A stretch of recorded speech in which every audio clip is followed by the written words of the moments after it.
Tingnan mo nga yung janitor oh. Iika-ika na nga. Ang bagal pang kumilos. Oo nga eh. Bakit ba tumatanggap yung HR ng ganyan? Nakakasira ng image ng kumpanya natin. Napahigpit ang hawak ni Manuel sa hawakan ng kanyang mop. Eksaktong alauna ng hapon, biglang tumahimik ang buong lobby. Yung mga empleyadong naglalakad ay biglang huminto tsaka tumabi sa gilid. Ang mga security guard ay tumayo ng matuwid tsaka sumaludo. Mula sa pintuan ng private elevator, lumabas ang isang grupo ng mga lalaking nakasuit. Walang ibang nagawa si Manuel, kung hindi ang yumuko habang pilit na binubura ang isang matinding mantsa sa sahig malapit sa daanan patungong main entrance. Dahil sa focus niya sa trabaho, hindi niya napansin na papalapit na ang grupo ni Edgardo. Sa sobrang bilis ng pangyayari, nang tumayo si Manuel para ilipat ang kanyang balde, hindi niya agad na i-balance ang kanyang pilay na binte. Buksh! Nawala ng balanse si Manuel, tsaka aksidenteng nabangga niya ang dumaraang lalaki. Natapon ng konting tubig mula sa kanyang balde sa sapatos, tsaka laylayan ng pantalon ni Edgardo. Nagulat lahat. Yung mga bodyguard ni Edgardo ay agad na lumapit, tsaka tinulak si Manuel palayo. Ano ba? Hindi ka ba tumitingin sa dinadaanan mo? Sigaw ng isang bodyguard. Alam mo ba kung sinong binangga mo? Napaupo si Manuel sa sahig. Ang kanyang pilay na binte ay medyo sumakit dahil sa pagkakatumba. Pasensya na po, sir. Pasensya na po talaga. Hindi ko po sinasadya. Nauutal tsaka takot na saad ni Manuel habang pilit na tumatayo. Sir Edgardo, pasensya na po tong janitor na pilay na to. Bago lang po kasi. Tatanggalin na po namin siya agad, sir. Pasensya na po sa abala. Saad ng head guard habang hinihila ang braso ni Manuel para palayasin. Bitawan niyo siya. Isang malalim, tsaka baritonong boses ang umalingaw-ngaw sa lobby. Tumigil lahat. Tumingin si Edgardo sa kanyang maduming pantalon. Pagkatapos, dahan-dahan niyang binaling ang kanyang tingin sa janitor na nasa sahig. Si Manuel naman, sa kabila ng takot, ay dahan-dahang nag-angat ng tingin. Doon sa gitna ng lobby, nagtagpo ang kanilang mga mata. Ayos ka lang ba? Tanong ni Edgardo. Opo, sir. Ayos lang po ako. Sorry po talaga sa sapatos ninyo. Sagot ni Manuel habang pilit na tinatago ang panginginig ng kaniyang mga kamay. Nananatiling nakatitig si Edgardo kay Manuel. Pinagmasdan niya ang iika-ikang pagtayo nito. Anong pangalan mo? Tanong ni Edgardo.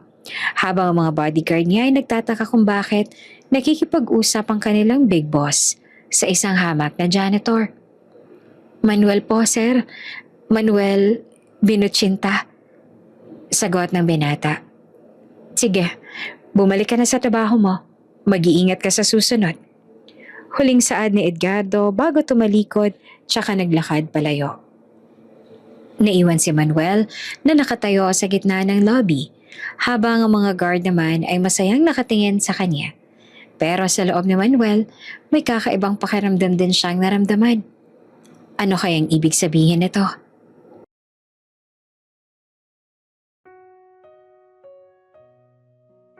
Malamig ang simoy ng hangin sa labas. Pero sa loob ng maliit na apartment sa dulo ng isang masikip na eskinita, damang-dama ang init sa loob. Yung apartment na yon ay malayo sa bahay na kinalakihan ni Edgardo. Pero para sa kanya, ito yung totoong bahay. Simple lamang ang gamit nila. Isang lumang lamesita, 2 silya, tsaka isang maliit na radyo na tumutugtog ng mga lumang kanta. Edgar, sigurado ka ba talaga rito? Baka nahihirapan ka na. Alam ko namang hindi ka sanay sa ganitong buhay. Malambing na saad ni Manuelisa habang dahan-dahang inilalapag ang platong may lamang pritong isda tsaka ginisang gulay sa lamesa. Hinawakan niya ang kanyang malaking tiyan na ramdamang bawat galaw ng baby sa loob. Ngumiti naman si Edgardo tsaka tumayo para tulungan ng asawa na maupo. Lisa, ilang beses ko bang sasabihin sa'yo? Mas pipiliin kong tumira sa kahit anong maliit na butas.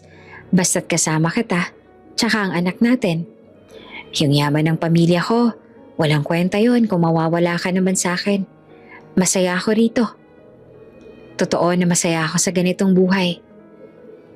Pero yung mga magulang mo, si Mary Grace, baka hindi nila tayo tigilan. Pag-aalala ni Manuelisa. Hayaan mo sila. Malaki na ako, Lisa. Alam ko kung anong mahalaga sa buhay ko. At ikaw yon. Kayo ng baby natin. Sagot ni Edgardo, sabay halik sa noo ng asawa. Nagsimula na silang kumain. Masaya silang nagkakwentuhan tungkol sa mga plano nila para sa kanilang anak. Pinag-uusapan nila kung anong pangalan ang ibibigay nila, tsaka kung anong kulay ng pinturang ilalagay sa maliit na sulok na magsisilbing nursery ng bata. Gusto ko kung lalaki siya, kasing tapang mo siya, Edgar. Saad ni Manuelisa habang tumatawa ng mahina. At kung babae man, sana kasing ganda tsaka kasing buti mo. Hirit naman ni Edgardo. Yung tahimik tsaka masaya nilang kwentuhan ng gabing yon ay biglang nabulabog ng isang malakas tsaka sunod-sunod na katok sa pinto. Walang ibang nagawa si Manuelisa kung hindi ang natatakot na mabaling ng tingin kay Edgardo na nung mga oras na yon naman ay kuryoso at natatakot na rin sa kung sino man ang nambubulabog sa tahimik nilang bahay. Nagkatinginan silang dalawa. Alam ni Edgardo kung sino ang nasa labas. Walang ibang kakatok ng ganon, kagaslaw, kundi yung mga taong nais sumira sa katahimikan nila. Dahan-dahan tumayo si Edgardo at saka binuksan ang pinto. Bumungad sa kanya ang tatay niya, yung nanay niya na si Doña Aurora, tsaka ang kapatid na si Mary Grace. Galit na galit ang kanilang mga mukha na para bang diring-dire sa paligid ng maliit na apartment. Anong ginagawa niyo rito? Tanong ni Edgardo na sinisiguradong malakas ang kanyang boses. Talagang dito ka na nakatira sa basurang to, Edgardo? Hindi mo pa alam na pinapahiya mo ang pamilya natin?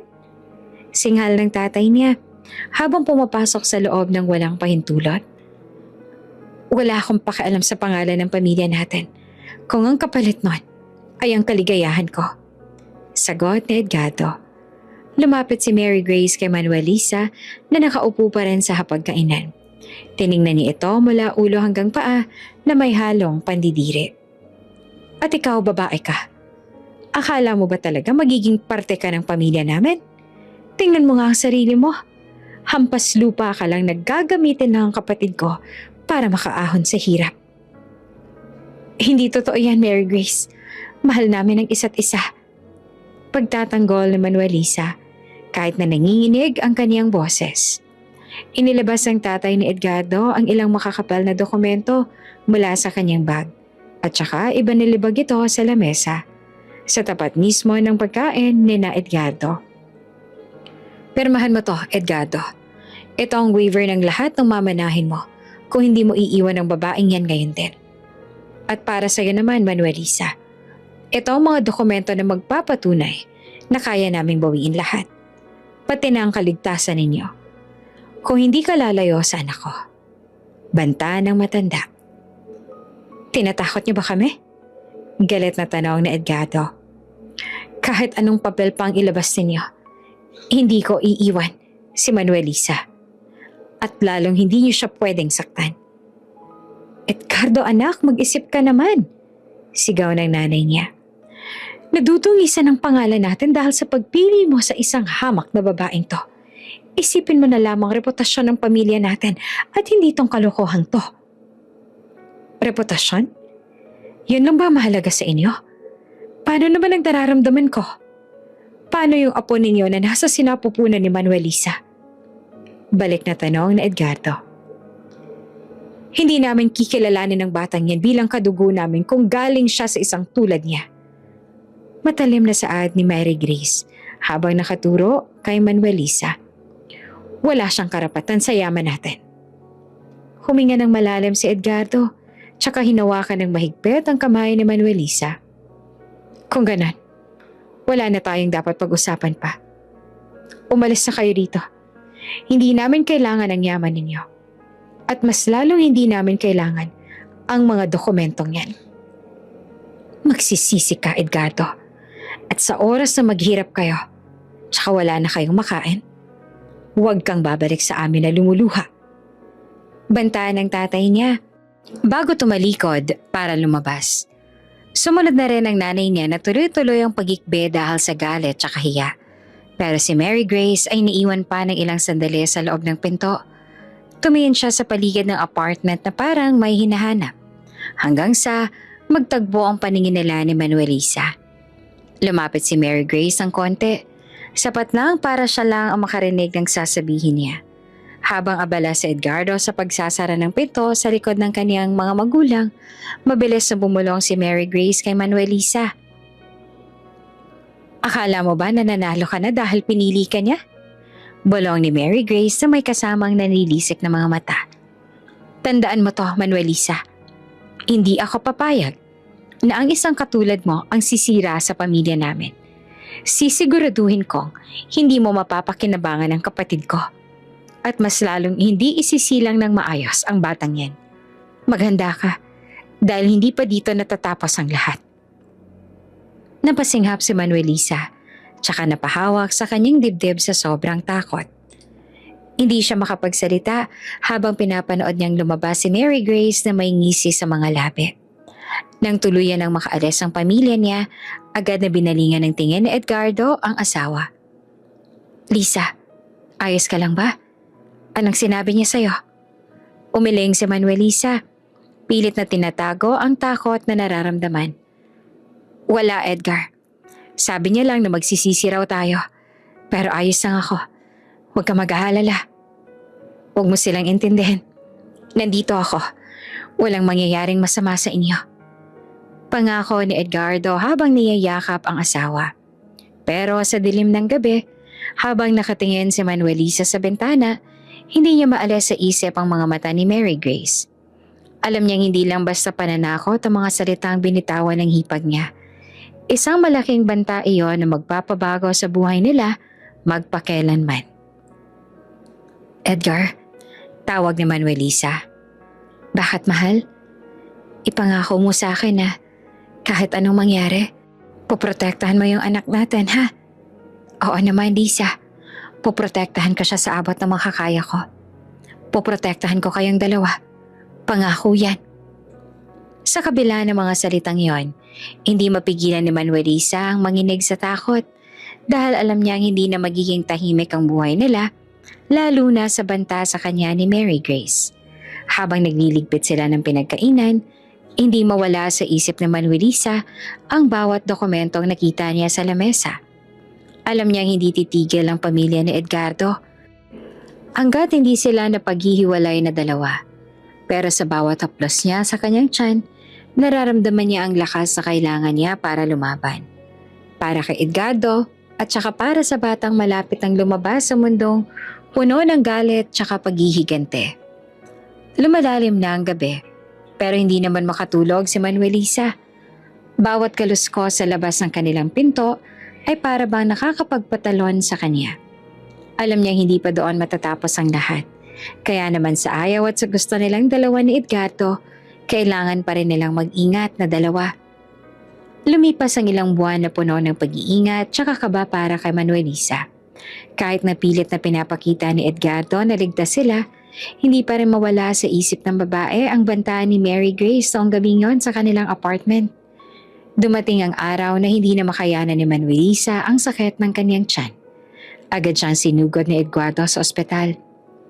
Dahil sa pagmamahal ni Edgardo, kahit pahirap sila sa pera, pinilit niyang maipasok ang asawa sa isang private room para masiguradong komportable ito tsaka malayo sa ingay.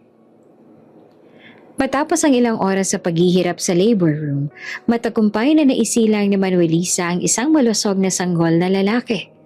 Pagod na pagod siya pero bakas ang ngiti sa kanyang mga labi habang nakahiga sa kama ng kanyang private room. Kakatapos lang siyang asikasuhin ng mga nurse tsaka kasalukuyang nakakabit ang suwero sa kanyang kaliwang kamay. Lisa, sobrang pogi ng anak natin. Kamukhang kamukha ako, di ba? Masayang saad ni Edgardo habang hinahaplos ang pisngi ng asawa. Oo, Edgar. Pero sana ang bait niya ay makuha sa akin. Biro naman ni Manuelisa kahit mahina pa ang boses. Magpahinga ka muna rito, ha? Lalabas lang ako saglit. Kukunin ko lang yung mga gamit ninyo sa sasakyan. Tapos bibili rin ako ng makakain natin. Saglit lang ako. Pangako. Paalam ni Edgardo, sabay halik sa noo ng asawa, tsaka sa maliit na pisngi ng kanilang sanggol na nasa crib sa tabi ng kama. Sige, Edgar. Mag-iingat ka. Sagot ni Manuelisa. Pagkalabas ni Edgardo, tahimik ang buong paligid. Ang tanging naririnig na lamang ay ang mahinang beeping ng heart monitor sa gilid ng kama. Dahil sa sobrang pagod sa panganganak, dahan-dahang ipinikit ni Manuelisa ang kanyang mga mata. Pero hindi niya namalaya na bumukas ang dahan-dahan ng pinto ng kanyang kwarto. Isang figura ang pumasok. Naka-face mask ito, naka-shades, tsaka nakabalot ang katawan. Walang iba kundi si Mary Grace. Kanina pa siyang nagmamanman sa labas, tsaka hinintay lang niyang makaalis si Edgardo. Dahan-dahang lumapit si Mary Grace sa kama ni Manuelisa. Nang maramdaman ni Manuelisa na parang may tao, pilit niyang idinilat ang kanyang mga mata. Nagulat siya na makita ang kanyang hipag na nakatayo sa tapat niya habang may dalang maliit na syringe na may lamang malinaw na likido. Mary Grace, anong ginagawa mo rito? Nauutal na tanong ni Manuelisa. Pilit niyang iginalaw ang kanyang katawan pero para bang nakadikit ito sa kama dahil sa panghihina. Hindi naman sumagot si Mary Grace. Sa halip, isang nakakakingilabot na ngisi ang gumuhit sa kanyang mga labi sa likod ng mask. Sabi ko sa'yo, hindi pa tayo tapos, di ba? Ang akala mo ba hahayaan kitang mabuhay ng masaya kasama ang kapatid ko? Wag, please, yung anak ko. Pagsusumamo ni Manuelisa. Gusto niyang sumigaw. Gusto niyang humingi ng tulong. Pero walang boses na lumalabas sa bibig niya dahil sa sobrang takot tsaka panghihina. Wala na makakatulong sa'yo ngayon, Manuelisa. Masyadong matalino ang kapatid ko para sa akin. Kaya ikaw na lang ang uunahin ko. Saad ni Mary Grace habang dahan-dahang itinurok ang lason sa rubber port ng swero ni Manuelisa. Wag! Mahinang ungol ni Manuelisa. Nang pumasok ang lason sa kanyang ugat, biglang nanlaki ang mga mata ni Manuelisa. Naramdaman niya ang matinding hapde na para bang apoy na dumadaloy sa kanyang buong katawan. Namilipat siya sa sakit habang pilit na kumakawala sa mga tubo na nakakabit sa kanya. Pero wala siyang lakas. Ang kanyang mga kamay ay nanginginig, tsaka ang kanyang paningin ay nagsisimula na ring lumabo ng mga oras na yun. Tinitigan siya ni Mary Grace ng direkta sa mga mata. Mga matang nanlilisik sa galit tsaka inggit. Mamamatay ka na, hampas lupa. Doon ka sa impyerno pumunta. Ramdam ni Manuelisa ang unti-unting pagbagal ng tibok ng kanyang puso. Bawat segundo ay para bang isang taon ang pagdurusa para sa kanya ng mga oras na yon. Gusto niyang abutin ang kanyang anak sa crib, pero hindi niya maiangat ang kanyang braso. Ang huling nakita niya ay ang mapanuyang tingin ni Mary Grace bago tuluyang magdilim ang lahat. Tumunog ng mahaba ang heart monitor. Naging flatline ang linya sa screen. Natigilan si Mary Grace. Alam niyang dumating na ang sandaling hinihintay niya. Agad niyang itinago ang syringe sa kanyang bulsa. Pero sa lakas ng tunog ng monitor, alam niyang mabilis na magre-responde ang mga doktor tsaka nurse. Paalam, Manuelisa. Bulong niya bago kumaripas ng takbo patungo sa pinto. Mabilis siyang lumabas ang kwarto tsaka naglakad ng mabilis sa hallway ng ospital. Halos tumatakbo na siya para makalayo agad. Pero pagliko niya sa kanto ng pasilyo, hindi niya napansin ang isang nurse na nagtutulak ng medicine cart. Bugsh! Nagkabungguan silang dalawa. Nalaglag ang ilang gamot mula sa cart. Ay, sorry po ma'am, pasensya na po. Sad ng nurse habang nagmamadaling pulutin ang mga gamot. Hindi naman sumagot si Mary Grace. Bahagyang nahulog ang kanyang shades kaya nagkatitigan silang dalawa ng nurse. Baka sa mata ni Mary Grace ang taranta at galit, habang ang nurse naman nagtataka sa kinikilos ng babaeng nakamask. Ma'am, ayos lang po ba kayo? May kailangan po ba kayo sa kwarto na yon? Tanong ng nurse, habang tinuturo ang direksyon ng kwarto ni Manuelisa. kung saan naririnig na ang pagtakbo ng mga doktor. Sa halip na sumagot, mabilis na inayos si Mary Grace ang kanyang shades at saka tumakbo palayo patungo sa fire exit. "Hoy! Ma'am, wait lang!" Tawag ng nurse. Pero hindi niya na nahabol ang babae. Sa kabilang banda, sa loob ng kwarto, nagkakagulo na ang mga medical staff. "Code Blue, room 302. Bilisan ninyo na wala ng pulso ang pasyente," sigaw ng isang doktor habang sinisimula ng CPR kay Manuelisa. "Ihanda niyong defibrillator. Charge to 200. Utos pa ng isa. Eksaktong pagpasok ni Edgardo sa pintuan, nakita niya ang mga doktor na pinagkakaguluhan ng kanyang asawa. Nalaglag ang bitbit niyang plastik ng pagkain, tsaka ang mga gamit na kinuha niya sa sasakyan. "Lisa? Anong nangyayari?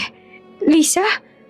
Hiyaw ni Edgardo habang pilit siyang pinipigilan ng mga nurse na lumapit. "Sir, lumabas po muna kayo, please. Ginagawa namin lahat para maisalba siya." Yung nurse na nakabangga kay Mary Grace ay nakatayo lamang sa gilid. Pawis na pawis, tsaka gulat na gulat. Alam niyang may mali. Alam niyang ang babaeng nakamask na nakasalubong niya ay may kinalaman sa biglang pag-flatline ng pasyente. Pero sa dami ng tao sa ospital, tsaka dahil nakatakip ang mukha nito, hindi siya sigurado kung sinong ituturo niya sa mga pulis sa oras na magtanong ang mga to. Ang tanging malinaw na tunog lamang ng oras na yon ay ang flatline mula sa heart monitor na para bang sumusugat sa puso ni Edgardo noong mga oras na yon.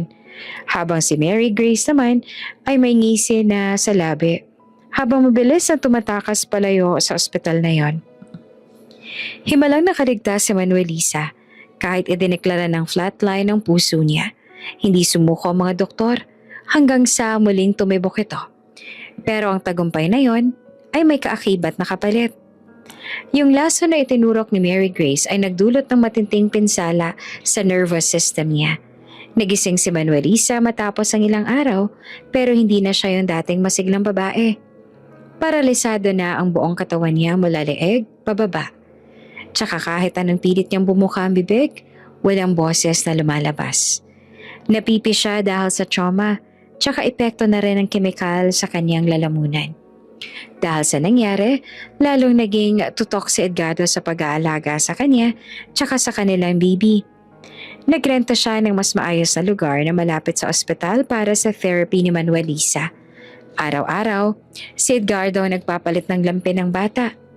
Nagpapakain kay Manuelisa, tsaka nagbabasa ng mga kwento sa kanila kahit alam niyang hindi makasagot ang asawa. Isang hapon, habang wala si Edgardo dahil bumibili ng gamot, bumisita si Mary Grace. Pumasok siya sa kwarto ni Manuelisa na may dalang mga bulaklak na kunwari ay nag-aalala.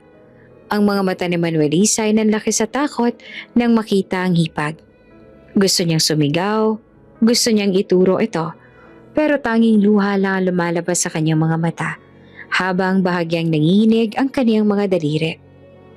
"Oh, Manuelisa, kawawa ka naman," sabi ni Mary Grace habang inilalagay ang mga bulaklak sa pasong malapit sa kama. Lumapit siya tsaka dahan-dahang hinaplos ang buhok ni Manuelisa. Pero ang haplos na yon ay puno ng pagbabanta. "Alam mo, dapat nga magpasalamat ka sa akin kasi nabuhay ka pa." Bulong ni Mary Grace sa tenga ng paralisadong babae. "Pero tingnan mo yung sarili mo ngayon, para kang tuod." Isang pabigat kay Edgardo. Akala mo ba matutuwa siya habang buhay na nag-aalaga ng isang bangkay na humihinga? Mapapagod din yan. At pag dumating yung araw na yon, ako na ang tatapos sa inyong dalawa. Nanlisik ang mga mata ni Manuelisa habang nakatitig sa hipag. Ramdam niya ang bawat salita nito na parang kutsilyong sumasaksak sa kanya. Eksaktong bumukas ang pinto tsaka pumasok si Edgardo. Agad na nagbago ang anyo ni Mary Grace. Mabilis siyang lumayo tsaka nagkunwaring malungkot. "Edgardo, dumating ka na. Kanina ko pang kinakausap tong si Manuelisa. Baka sakaling mag-react siya." Sabi ni Mary Grace habang pinupunasan ng mga matang wala namang luha. "Salamat sa pagbisita, Mary Grace. Pero kailangan niya na magpahinga." Seryosong sagot naman ni Edgardo. Hindi niya magawang ngumiti kahit sa sariling kapatid. Magmula nang mangyari ang insidente sa ospital, mas lalong naging protective si Edgardo. Hindi na siya pumapayag na may lumapit sa mag-ina niya nang hindi niya alam. Galit ka ba sa akin, kuya? Gusto ko lang namang tumulong. Pagpapaawa ni Mary Grace. Hindi ako galit, Mary Grace. Pagod lang ako.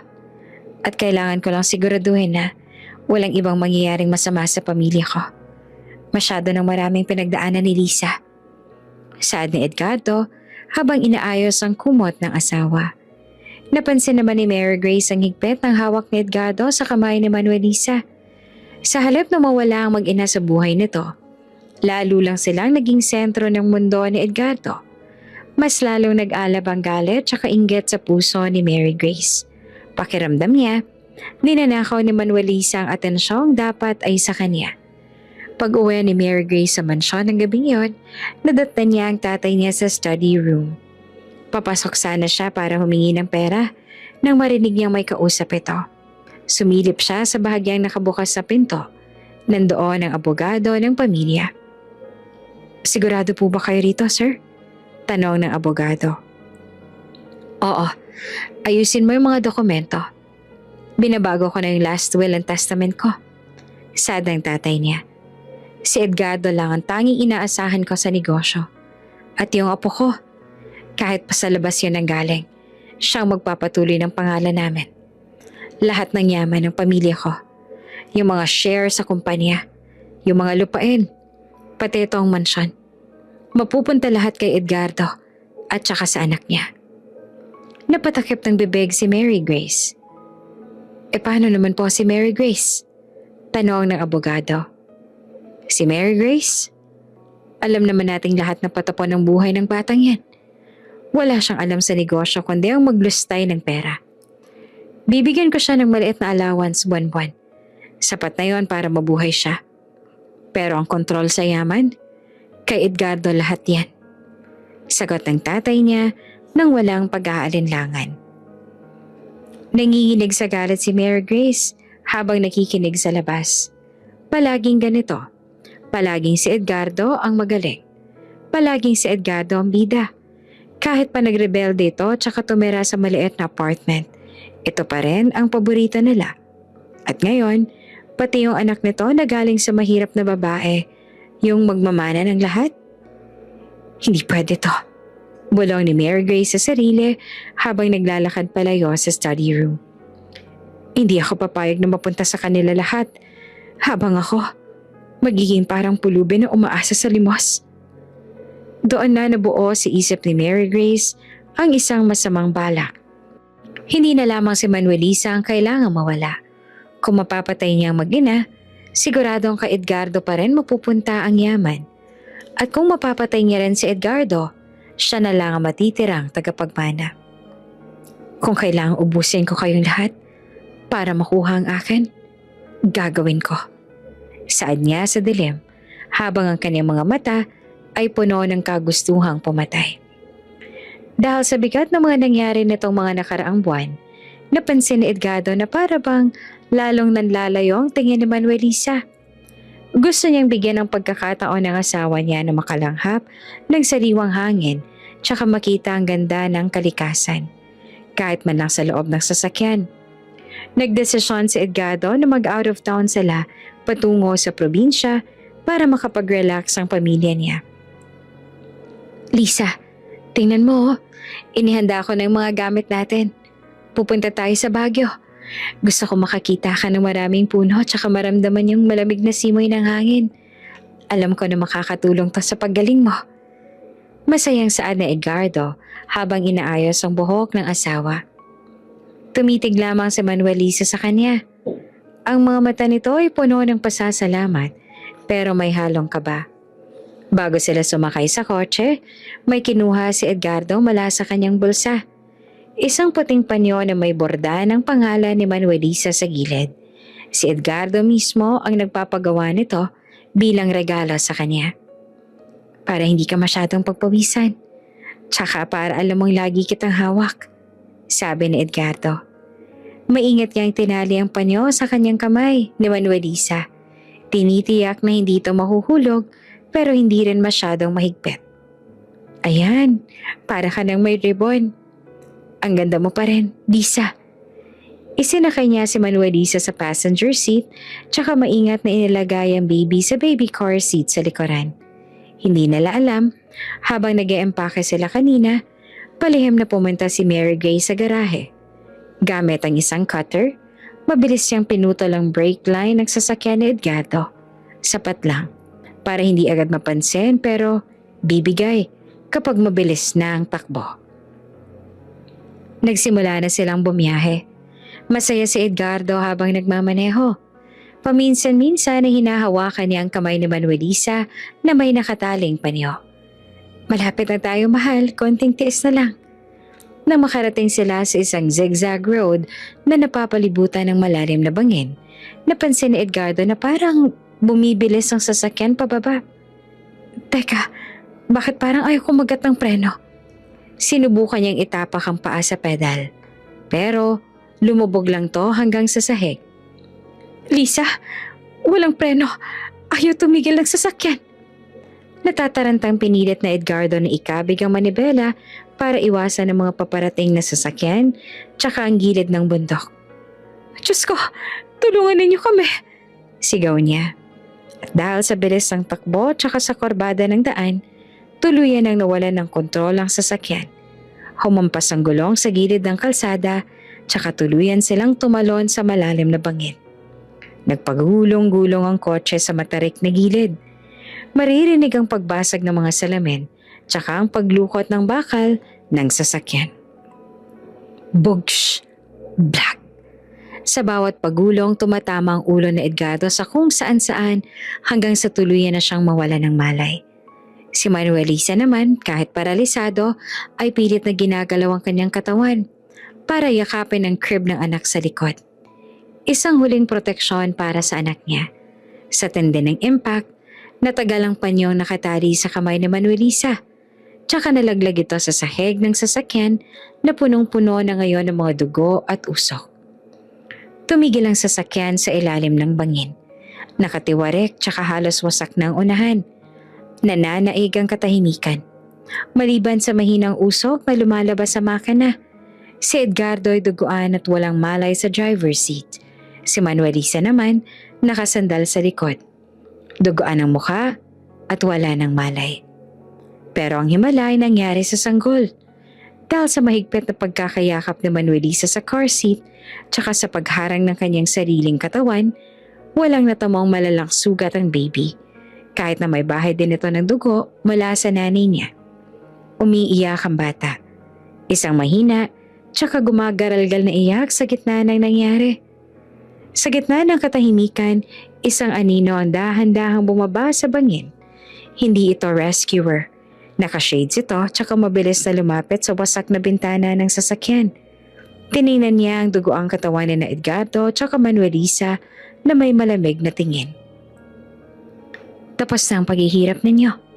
Bulong ni Mary Grace. Isinuot niya ang kanyang guantes tsaka dahan-dahang dinukot ang umiiyak na baby mula sa car seat. Kinuha rin niya ang dugoang panyo na nalaglag sa sahig bago mabilis na tumalikod tsaka umakyat pa itaas. Dala-dala yung batang naiwan ng kaniyang kapatid tsaka hipag na para bang wala ng buhay sa loob ng sirang kotse. Matinding sakit ng ulo tsaka katawan ang sumalubong kay Edgardo nang dahan-dahan niyang idilat ang kanyang mga mata. Puti ang kisame, amoy gamot ang paligid. Tsaka may narinig siyang paulit-ulit na tunog ng makina. Sinubukan niyang bumangon pero agad siyang napadaing dahil sa benda sa kanyang ulo tsaka sa mga pasa sa buong katawan. Gising na siya, tawagin ninyong doktor. Sigaw ng isang nurse. Lisa, yung anak ko. Garalgal na boses na Edgardo habang pilit na inaabot ang gilid ng kama. Nasaan ang asawa ko? Nasaan ang baby ko? Pumasok ang kanyang mga magulang sa kwarto. Bakas ang pag-aalala sa mukha ni nanay niya. Habang ang tatay niya naman ay seryoso lang na nakatayo sa paanan ng kama. Anak, salamat sa Diyos at gising ka na. Saad ng nanay niya habang pilit na hinahawakan ng kamay ni Edgardo. Nasaan sila, Ma? Si Manuelisa, yung anak ko, nasaan? Tanong ni Edgardo. Mas malakas na ang boses ngayon dahil sa kaba. Edgardo, magpahinga ka muna. Masyadong malubhang tinamumong sugat. Sagot ng tatay niya. Hindi ako magpapahinga hanggat hindi ko sila nakikita. Amok na Edgardo.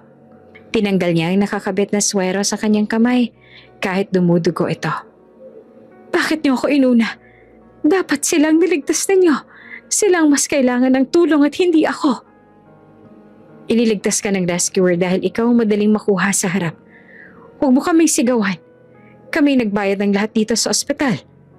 Sigaw ng tatay niya na nawawala na rin ng pasensya. Wala akong pakialam sa pera ninyo. Kung namatay sila dahil sa bagal ninyo, hindi ko kayo mapapatawad. Bulyaw ni Edgardo bago pilit na tumayo at saka lumabas ng kwarto kahit iika-ika tsaka nangihina. Hindi siya nagpatigil sa mga nurse o sa kanyang mga magulang. Gamit ang natitirang lakas, sumakay siya sa isang taxi tsaka bumalik sa lugar ng aksidente. Pagdating niya sa Zigzag Road, nandun pa rin ang mga pulis tsaka mga rescuers. Nakita niya ang isang stretcher na itinaas mula sa bangin. Isang katawan na nakabalot sa puting tela. Pero may mga bahid ng dugo na tumatagos dito. Sandali, asawa ko yan! Sigaw ni Edgardo habang tumatakbo pababa. Hinarang siya ng mga pulis pero naitulak niya ang mga ito. Nang maabot niya ang stretcher, dahan-dahan niyang itinaas ang telang nakatakip sa mukha. Doon ay bumungad sa kanya ang maputla, duguan, tsaka malamig na mukha ni Manuelisa. Wala na tong buhay. Ang asawa niya na pinili niya makasama habang buhay ay pumanaw na. Lisa, hindi. Lisa, gumising ka. Hagulgol ni Edgardo habang yakap ang malamig na bangkay. Sabi mo lalaban tayo. Sabi mo hihintayin nating lumaki yung anak natin. Lisa, huwag mo akong iwan dito, Lisa. Lisa, huwag. Ang paligid ay napuno ng pait ng pag-iyak niya. Pero sa gitna ng kanyang pagluluksa, bigla siyang natigilan. Lumingon siya sa paligid, tsaka sa wasak na sasakyan na hinahatak na paakyat. Nasaan ang baby ko? Nasaan ang anak ko? Tanong ni Edgardo sa isang rescuer na malapit sa kanya. Sir, kumalma po muna kayo. Saad ang rescuer. Paano ako kakalma? Wala rito ang anak ko. Nasaan siya? Muling nagbala si Edgardo habang hinahawakan niya sa kwelyo ang rescuer. Sir, makinig po kayo. May isang babaeng dumating kanina habang kinukuha namin kayo. Sabi niya ay kamag-anak niyo raw siya. Siya raw nakakita sa aksidente tsaka siya yung tumawag ng ambulansya. Paliwanag ng rescuer. Kinuha niya yung bata kasi kailangan daw tong madala sa ospital dahil baka may internal bleeding. Akala po namin utos ninyo o ng pamilya ninyo. Anong babae? Sinong kamag-anak? Sigaw ni Edgardo. Hindi ko alam ang sinasabi ninyo. Wala ko tinawagang kamag-anak. Hindi po siya nagbigay ng pangalan, sir. Basta ang sabi niya, kamag-anak niya siya. Naka-shades nga po siya tsaka mukhang nagmamadali. Dagdag pa ng isang rescuer. Nanigas naman si Edgardo sa kanyang kinatatayuan. Isang malaking palaisipan ang bumuo sa isip niya. Alam niyang hindi basta-basta kukunin ang kung sino lang ang kanyang anak. Sinong kamag-anak ang kukuha sa anak ko? At hindi malang magpapakilala sa inyo? Tsaka, bakit wala siya sa ospital kung saan ako dinala? Tanong ni Edgardo sa sarili, habang ang galit ng kanyang puso ay unti-unting napapalitan ng matinding kaba para sa kaligtasan ng anak niya. Habang ang lahat ay nakatuon sa nangyari sa bangin, mabilis naman na nagmamaneho si Mary Grace palayo sa lugar. Sa backseat ng kanyang sasakyan nakalagay ang baby. Hindi tumitigil ang bata sa pag-iyak. Ang bawat luha nito ay para bang pinapasabog ang tenga ni Mary Grace, nakasalukuyang puno ng adrenaline, tsaka takot na baka may nakakita sa kanya. Tumahimik ka. Sabi ng tumahimik ka eh. Sigaw ni Mary Grace sa baby, habang mahigpit ang hawak niya sa manibela. Pero lalong lumakas ang iyak ng bata. Uhaw na ito, natatakot, tsaka ramdamang sakit ng mga galas sa katawan. Dahil sa sobrang ines at pagkabanas, itinigil ni Mary Grace ang sasakyan sa gilid ng isang madilim na kalsada. Lumingon siya sa likod at nakita ang dugoang panyo ni Manuelisa na nakuha niya sa loob na wasak na kotse. Kinuha niya ang panyo, walang awa niyang ibinalot ito sa maliit na mukha ng bata, tsaka ipinambusal sa bibig nito para pilit na patahimikin. Ayan, dyan ka mag-ingay sa loob niyan. Mana ka sa nanay mong hampas lupa. Puro perwisyo lang ang dala niyo. Nagpatuloy siya sa pagmamaneho hanggang sa makarating siya sa isang mataas na tulay. Sa ibaba nito ay isang mabilis tsaka madilim na ilog. Pinatay ni Mary Grace ang makina ng sasakyan tsaka tiningnan ang paligid. Siguradong sigurado siyang walang tao dahil madaling araw na tsaka liblib ang bahaging yon ng kalsada. Binuhat niya ang baby. Ang bata ay hirap na sa paghinga dahil sa busal. Tsaka ang mga mata nito ay punong-puno ng luha. Lumapit si Mary Grace sa gilid ng tulay. Ulang bakas ng awa sa kanyang mukha habang nakatingin sa baby na itinuturing niyang balakid sa mamanahin niyang yaman. Pasensya ka na, baby. Pero hindi ka pwedeng mabuhay. Dahil hanggat nandito ka, wala akong makukuha sa pamilya ko. Bulong niya bago binitawan ng bata. Pinanood ni Mary Grace ang pagkahulog ng baby sa dilim. Narinig niya ang mahinang plok na tumama ito sa tubig. Nanatili siya nakatayo roon ng ilang segundo habang tinitingnan ang agos ng ilog na para bang nilalamon na ang huling bakas ng anak na Edgardo. Tapos na. Nakangising saad niya sa sarili. Patay ng asawa, patay ng anak. Si Edgardo na lang susunod. Pero bago pa siya makahakbang pabalik sa kanyang sasakyan, isang malakas na kalabog ang narinig niya sa kanyang likuran. Parang may nabuwal na kung anong mabigat na bagay o may taong natisod sa dilim. Mabilis na lumingon si Mary Grace. Ang kanyang puso ay halos lumabas sa dibdib sa kaba. Sino yan? Sigaw niya pero tanging huni lang ng kuliglig ang sumagot sa kanya. Tumingin siya sa paligid, sa mga puno tsaka damuhan sa gilid ng kalsada. May aninong parang gumalaw sa malayo. Isang figura ng tao na mabilis na nagtago sa likod ng malaking puno. May nakakita sa kanya. May nakakita sa ginawa niya sa tulay. Hindi na nag-atubili si Mary Grace. Kumari pa siya ng takbo pasakay sa kanyang kotse tsaka mabilis na pinaharurot ito paalis. Sa ilalim ng tulay, kung saan ang agos ng ilog ay mabilis tsaka nakakatakot, isang himala ang nangyari. Ang baby hindi tuluyang lumubog sa tubig. Dahil sa hangin na nakakulong sa makapal na balot ng kanyang damit tsaka sa gaan ng kanyang katawan, tinangay siya ng agos papunta sa mababaw na bahagi ng pampang. Ilang kilometro lang ang layo mula sa tulay.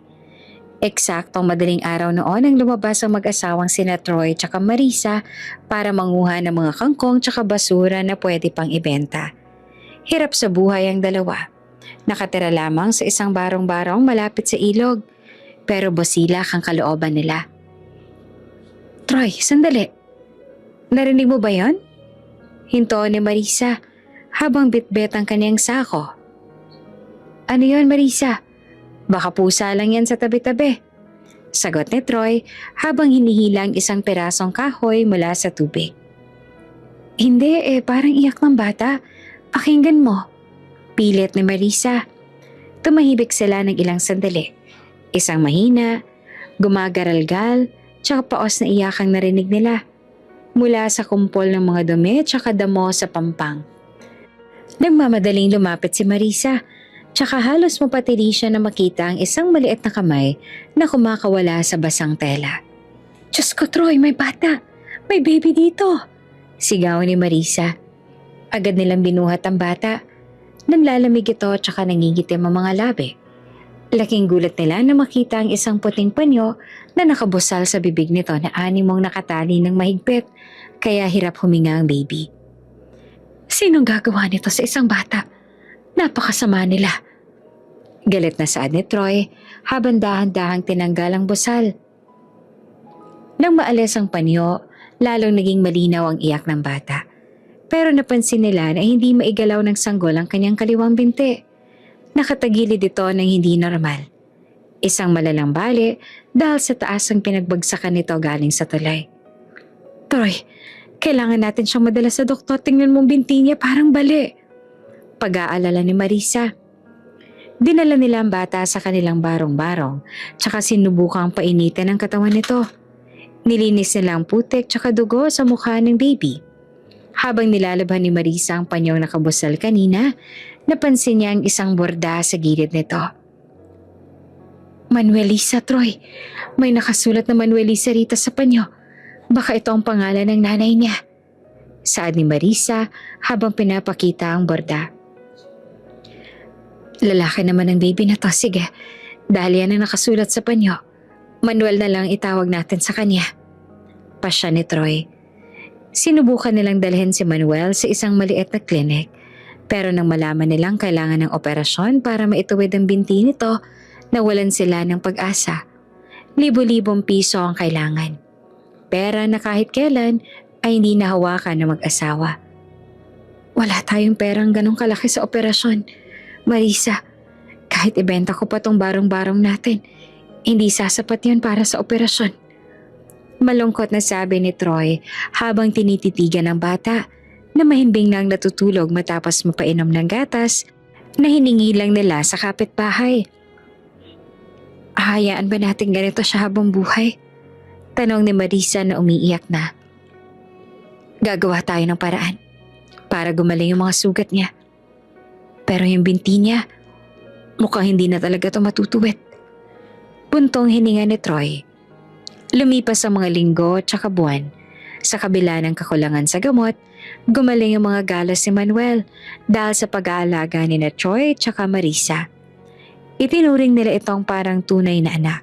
Pero gaya ng kinatatakutan nila, ang kaliwang binti ni Manuel ay permanenteng naging pilay. Habang lumalaki ang bata, tsaka natututong tumayo, kitang-kita ang pag-ika ng kanyang lakad. Anak, pasensya ka na ha. Hindi ka man namin ipaggamot ng maayos. Hindi ka naman namin pababayaan. Bulong ni Marisa habang pinapanood si Manuel na pilit na humahakbang sa loob ng kanilang maliit na kubo. Lumipas ang mga taon na para bang sobrang bilis. Yung maliit na baby na dugo ang nakita ni na Troy tsaka Marisa ay isa na ngayong binatilyo. Pero sa kabila ng paglipas ng panahon, ang bakas ng malupit na gabing yon ay nananatili sa katawan niya. Ang kanyang kaliwang binti ay hindi na naituwid. Bawat hakbang niya ay may kasamang pagtalon. Isang ika-ikang lakad na naging bahagi na ng pagkataon niya. Nakatira pa rin sila sa isang maliit na barong-barong sa gilid ng riles ng tren.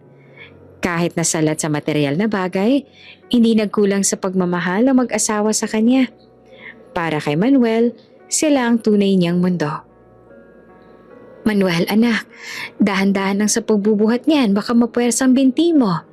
Sigaw ni Marisa habang pinapanood ang anak na nag-aayos ng mga nakolektang dyaryo at saka bote sa tapat ng kanilang kubo.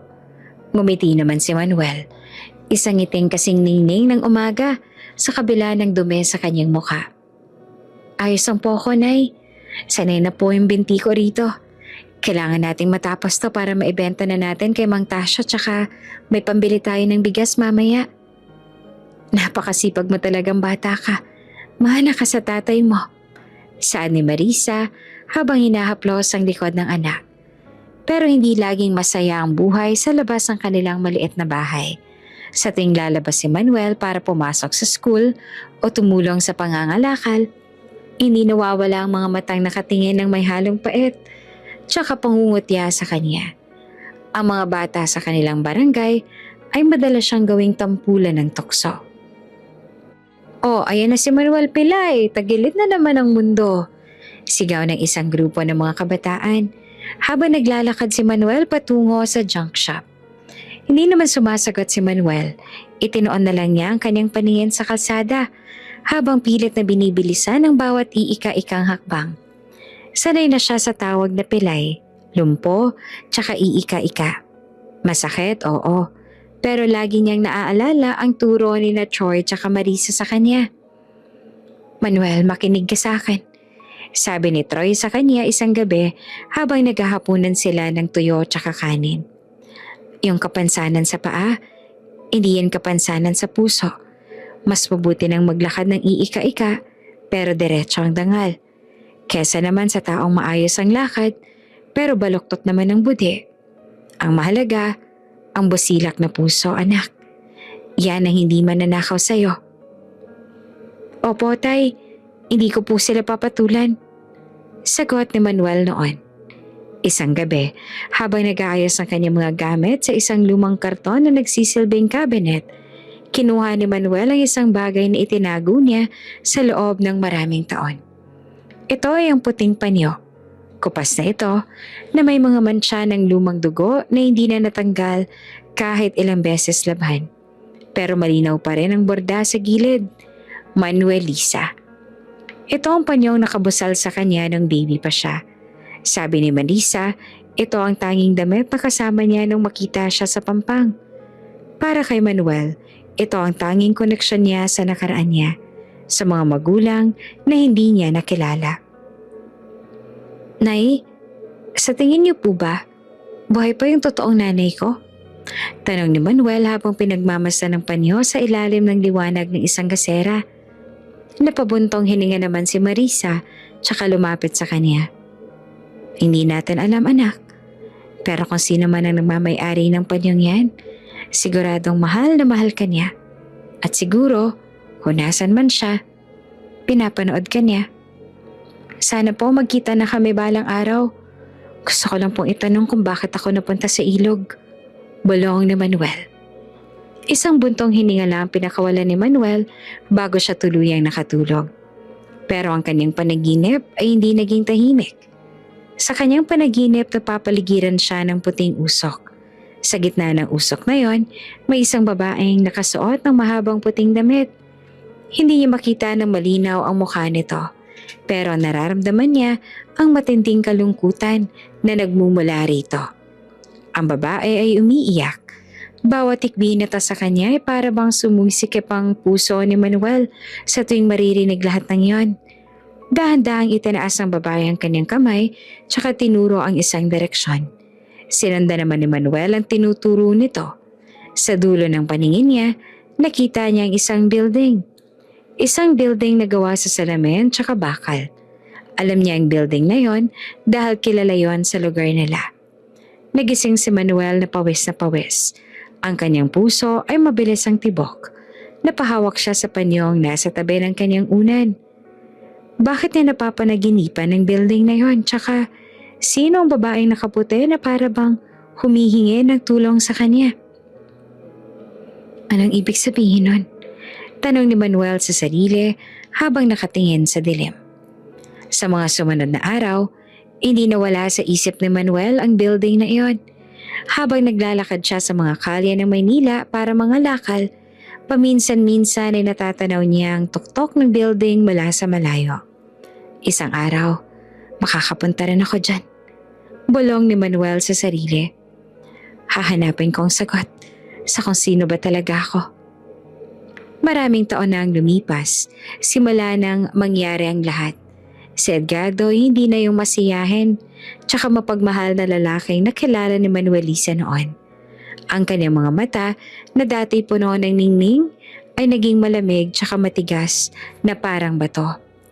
Sa paglipas ng halos 2 dekada, naging isa siya sa pinakamakapangyarihang negosyante sa bansa.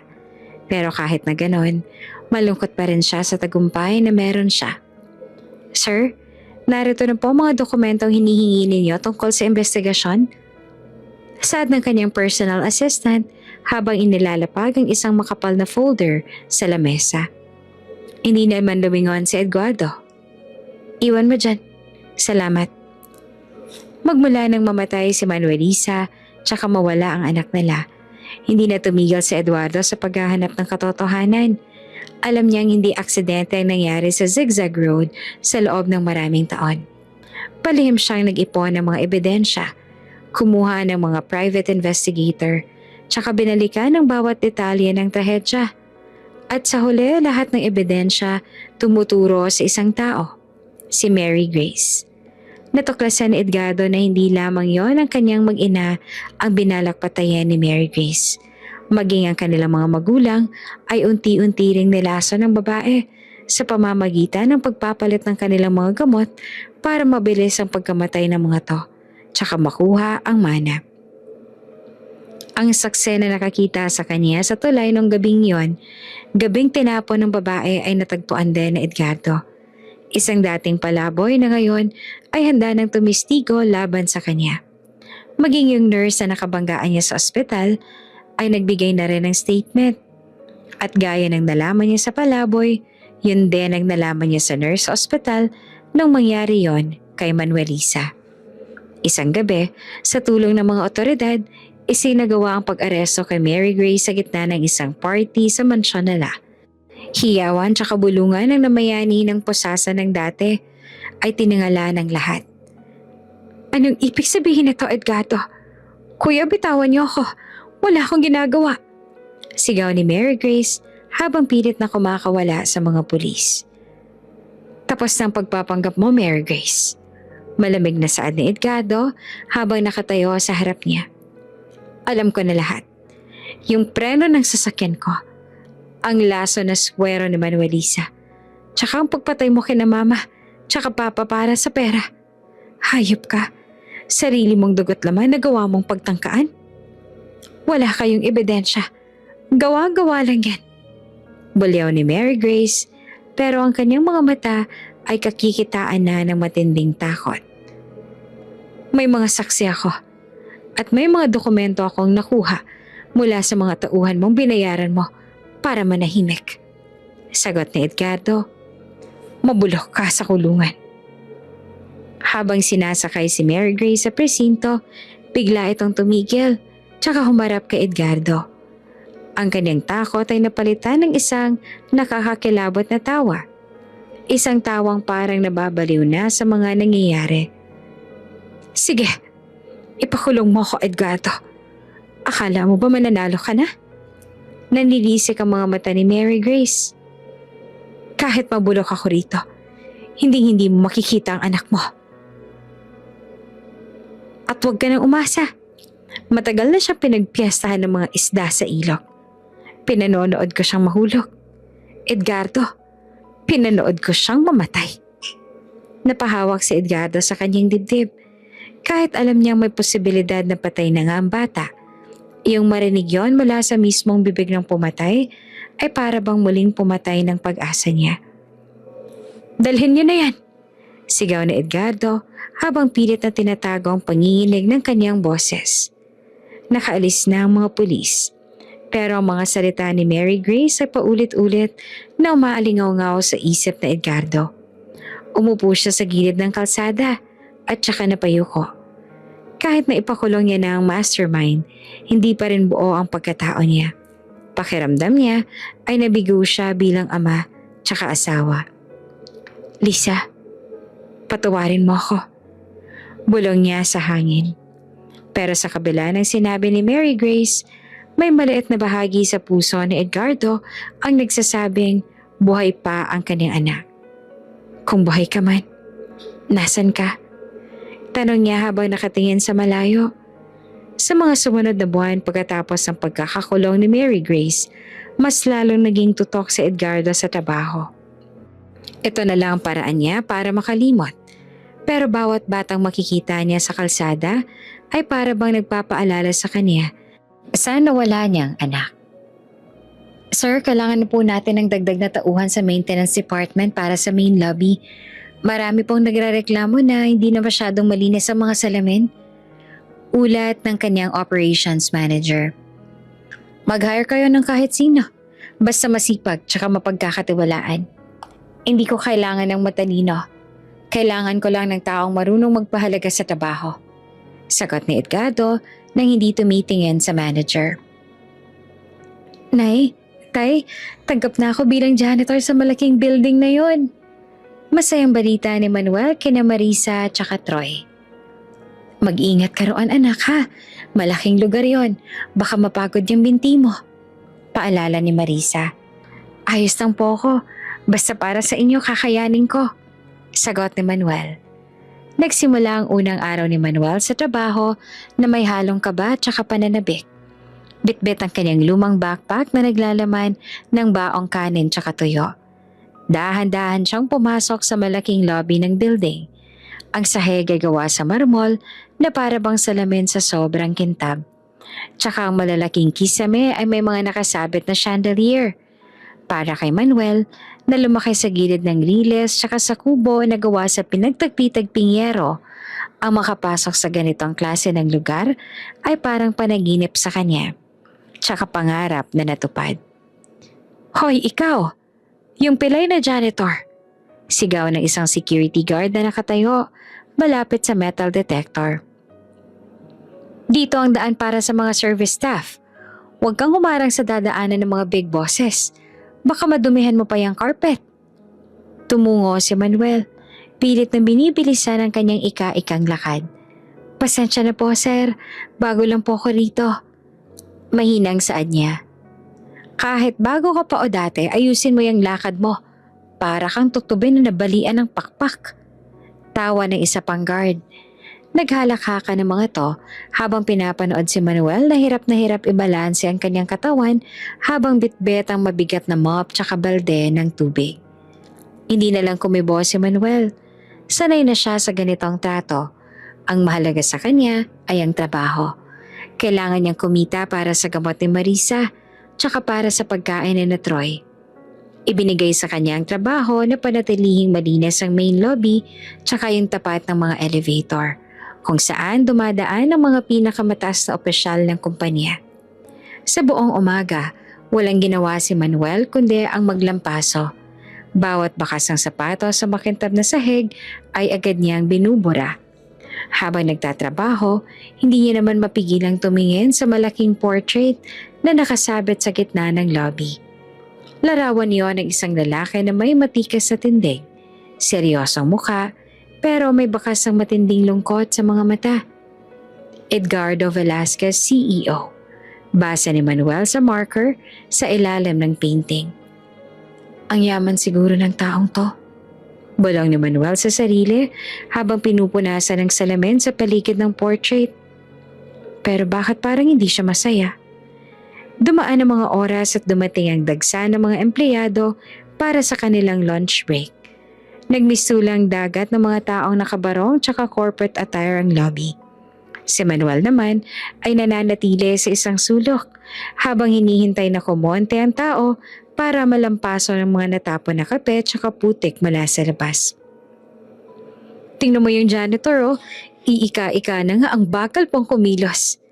Narinig yung bulong ng isang babaeng empleyado habang dumadaan sa harap niya. Oo nga bakit ba kasi tumatanggap yung HR ng ganyan? Nakakasira tuloy ng image ng kumpanya natin. Sagot naman ng kasama nito. Napahigpit yung hawak ni Manuel sa hawakan ng kanyang mop. Gusto niyang sabihin na kahit ganito ang binti niya, malinis naman ang konsensya niya, tsaka masipag naman siya magtrabaho. Pero pinili niyang manahimik. Ipinagpatuloy niya ang paglilinis hanggang sa halos kumintab na ang buong paligid. Eksaktong alauna ng hapon, biglang tumahimik ang buong lobby. Ang mga empleyadong naglalakad ay biglang huminto at saka tumabi sa gilid. Ang mga security guard ay tumayo ng matuwid tsaka sumaludo. Mula sa pintuan ng private elevator, lumabas ang isang grupo ng mga lalaking nakasuit. Sa gitna nila ay ang lalaki nasa portrait, si Edgardo. Naglalakad si Edgardo ng mabilis habang may hawak na cellphone sa kabilang kamay tsaka para bang may kausap na mahalagang kliyente. Ang kanyang mukha ay seryoso tsaka walang emosyon. Hindi siya tumitingin sa mga taong bumabati sa kanya. Ang kanyang paningin ay diretso lang sa unahan. Si Manuel naman kasalukuyang nakayuko habang pilit na binubura ang isang matinding mantsa sa sahig malapit sa daanan patungong main entrance. Dahil sa focus siya sa trabaho, hindi niya napansin na papalapit na ang grupo na Edgardo at sa sobrang bilis ng pangyayari. Nang tumayo si Manuel para ilipat ang kanyang balde, hindi niya agad na i-balance ang kanyang pilay na binti. Bugsh! Nawala ng balanse si Manuel tsaka aksidenteng nabangga niya ang dumaraang lalaki. Natapon ng konting tubig mula sa kanyang balde sa sapatos tsaka laylayan ng pantalon ni Edgardo. Nagulat lahat. Ang mga bodyguard ni Edgardo ay agad na lumapit tsaka tinulak si Manuel palayo. Ano ba? Hindi ka ba tumitingin sa dinadaanan mo? Sigaw ng isang bodyguard. Alam mo ba kung sino yung binangga mo? Napaupo si Manuel sa sahig. Ang kanyang pilay na binte ay medyo sumakit dahil sa pagkakatumba. Pasensya na po, sir. Pasensya na po talaga, hindi ko po sinasadya. Nauutal tsaka takot na saad ni Manuel habang pilit na tumayo. Yung mga security guard na nanlalait sa kanya kanina ay nagmamadaling lumapit. Sir Edgardo, pasensya na po. Tong janitor na pilay na to. Bago lang po kasi. Tatanggalin na po namin siya agad, sir. Pasensya na po talaga sa abala. Sad ng head guard habang hinihila ang braso ni Manuel para palayasin. Bitawan niyo siya. Isang malalim tsaka baritonong boses ang umalingaw-ngaw sa lobby. Tumigil lahat. Tumingin si Edgardo sa kanya. Maduming pantalon. Pagkatapos, dahan-dahan niyang ibinaling ang kanyang tingin sa janitor na nasa sahig. Oops! May break muna. Gusto mo bang ma-shoutout dito sa channel ni Ate Jane? Mag-comment lang ng lesson you learned from the latest story uploaded. Dahil pipili kami ng isang best comment of the day para i-shoutout sa susunod na upload. Kaya huwag kalimutang mag-iwan ng lesson you learned after you watch this video. Maraming salamat! Shoutout nga pala kina Filipina Panganiban from Batangas City, Losita Palmero from Daet, Camarines Norte, at Crescenta de la Cruz. Sa ating mga taga-subaybay, paki-comment naman po sa baba kung taga saan kayo para alam ko kung hanggang saan na maabot ang mga kwento ni Ate Jane at para ma-shoutout ko rin kayo sa mga susunod pang mga kwento. Maraming salamat sa pakikinig.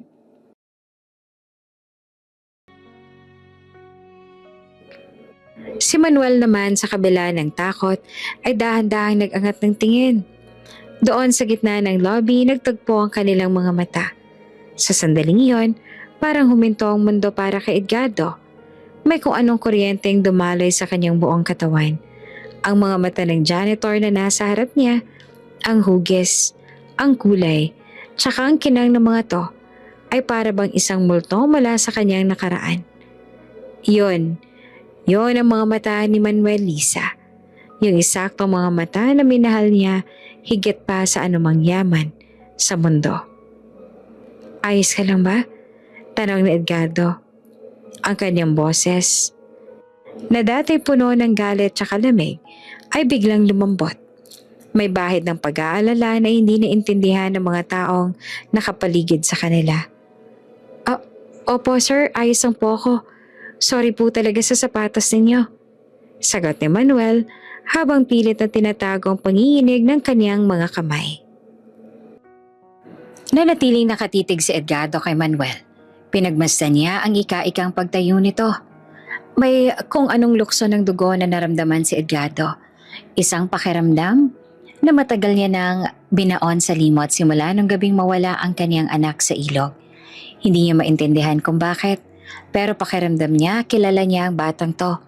Pakiramdam niya may koneksyon silang dalawa na hindi niya maintindihan. Anong pangalan mo? Tanong ni Edgardo habang ang mga bodyguard niya ay nagtataka kung bakit nakikipag-usap ang kanilang big boss sa isang hamak na janitor. Manuel po, sir. Manuel Binuchinta, sagot ng binata. Manuel, ang pangalang ibinigay niya sa kanyang anak. Ang pangalang hango sa pangalan ni Manuelisa. Mas lalong bumilis ang tibok ng puso ni Edgardo. Gusto niyang magtanong pa. Gusto niyang yakapin ang bata. Pero alam niyang maraming mata ang nakatingin. Sige, bumalik ka na sa trabaho mo. Mag-iingat ka sa susunod.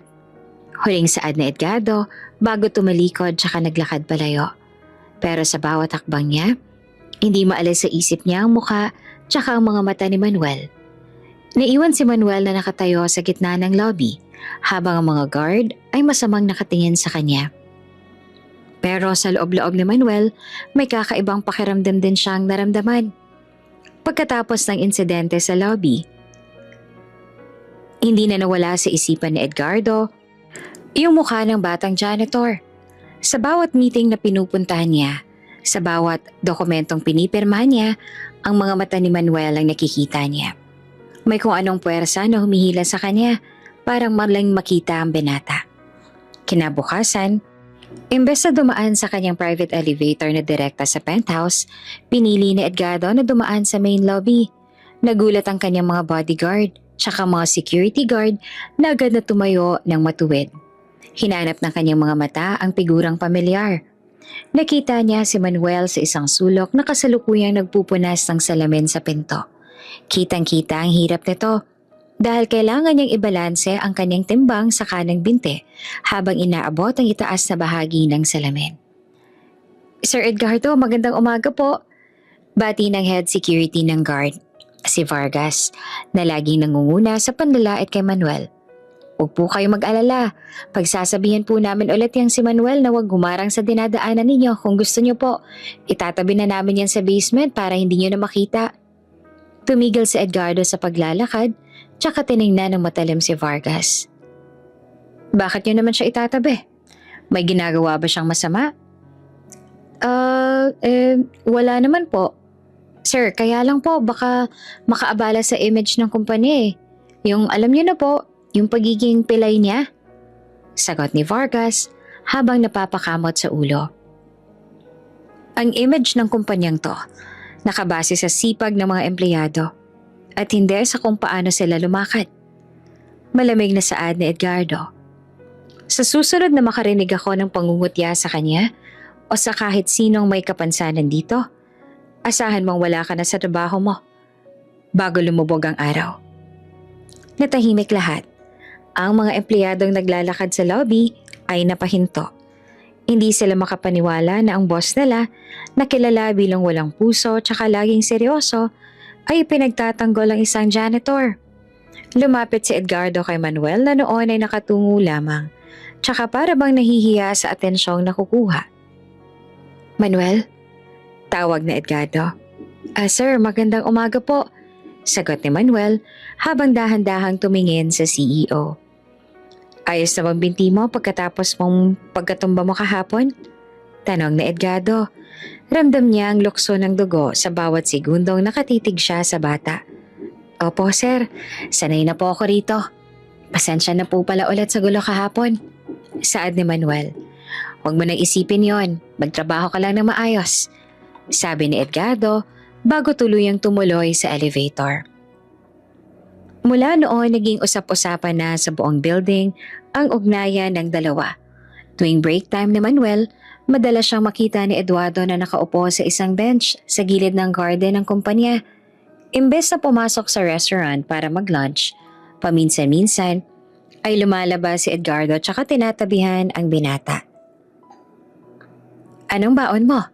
Tanong ni Edgardo, isang tanghali habang nakaupo sila sa bench.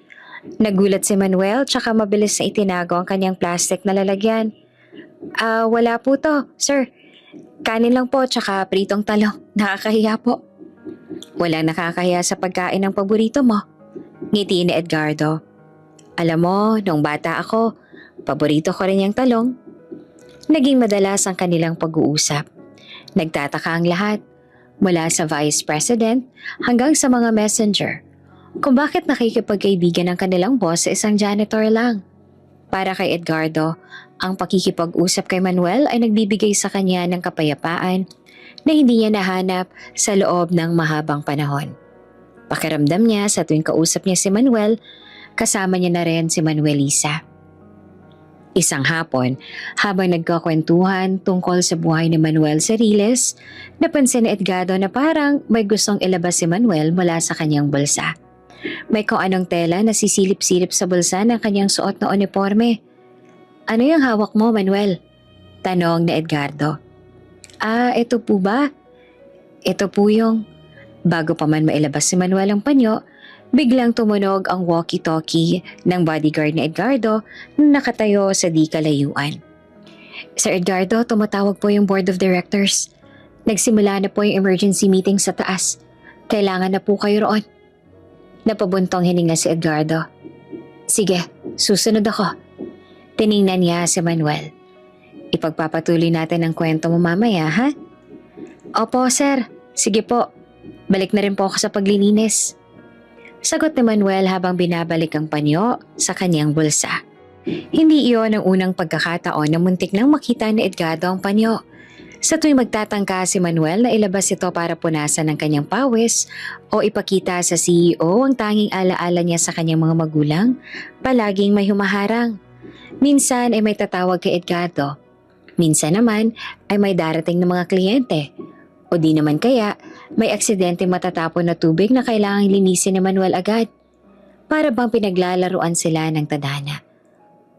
Bakit kaya lagi may tumatawag kay Sir Edgardo kapag ipapakita ko na yung panyo? Tanong ni Manuel sa sarili habang naglalakad pabalik sa lobby.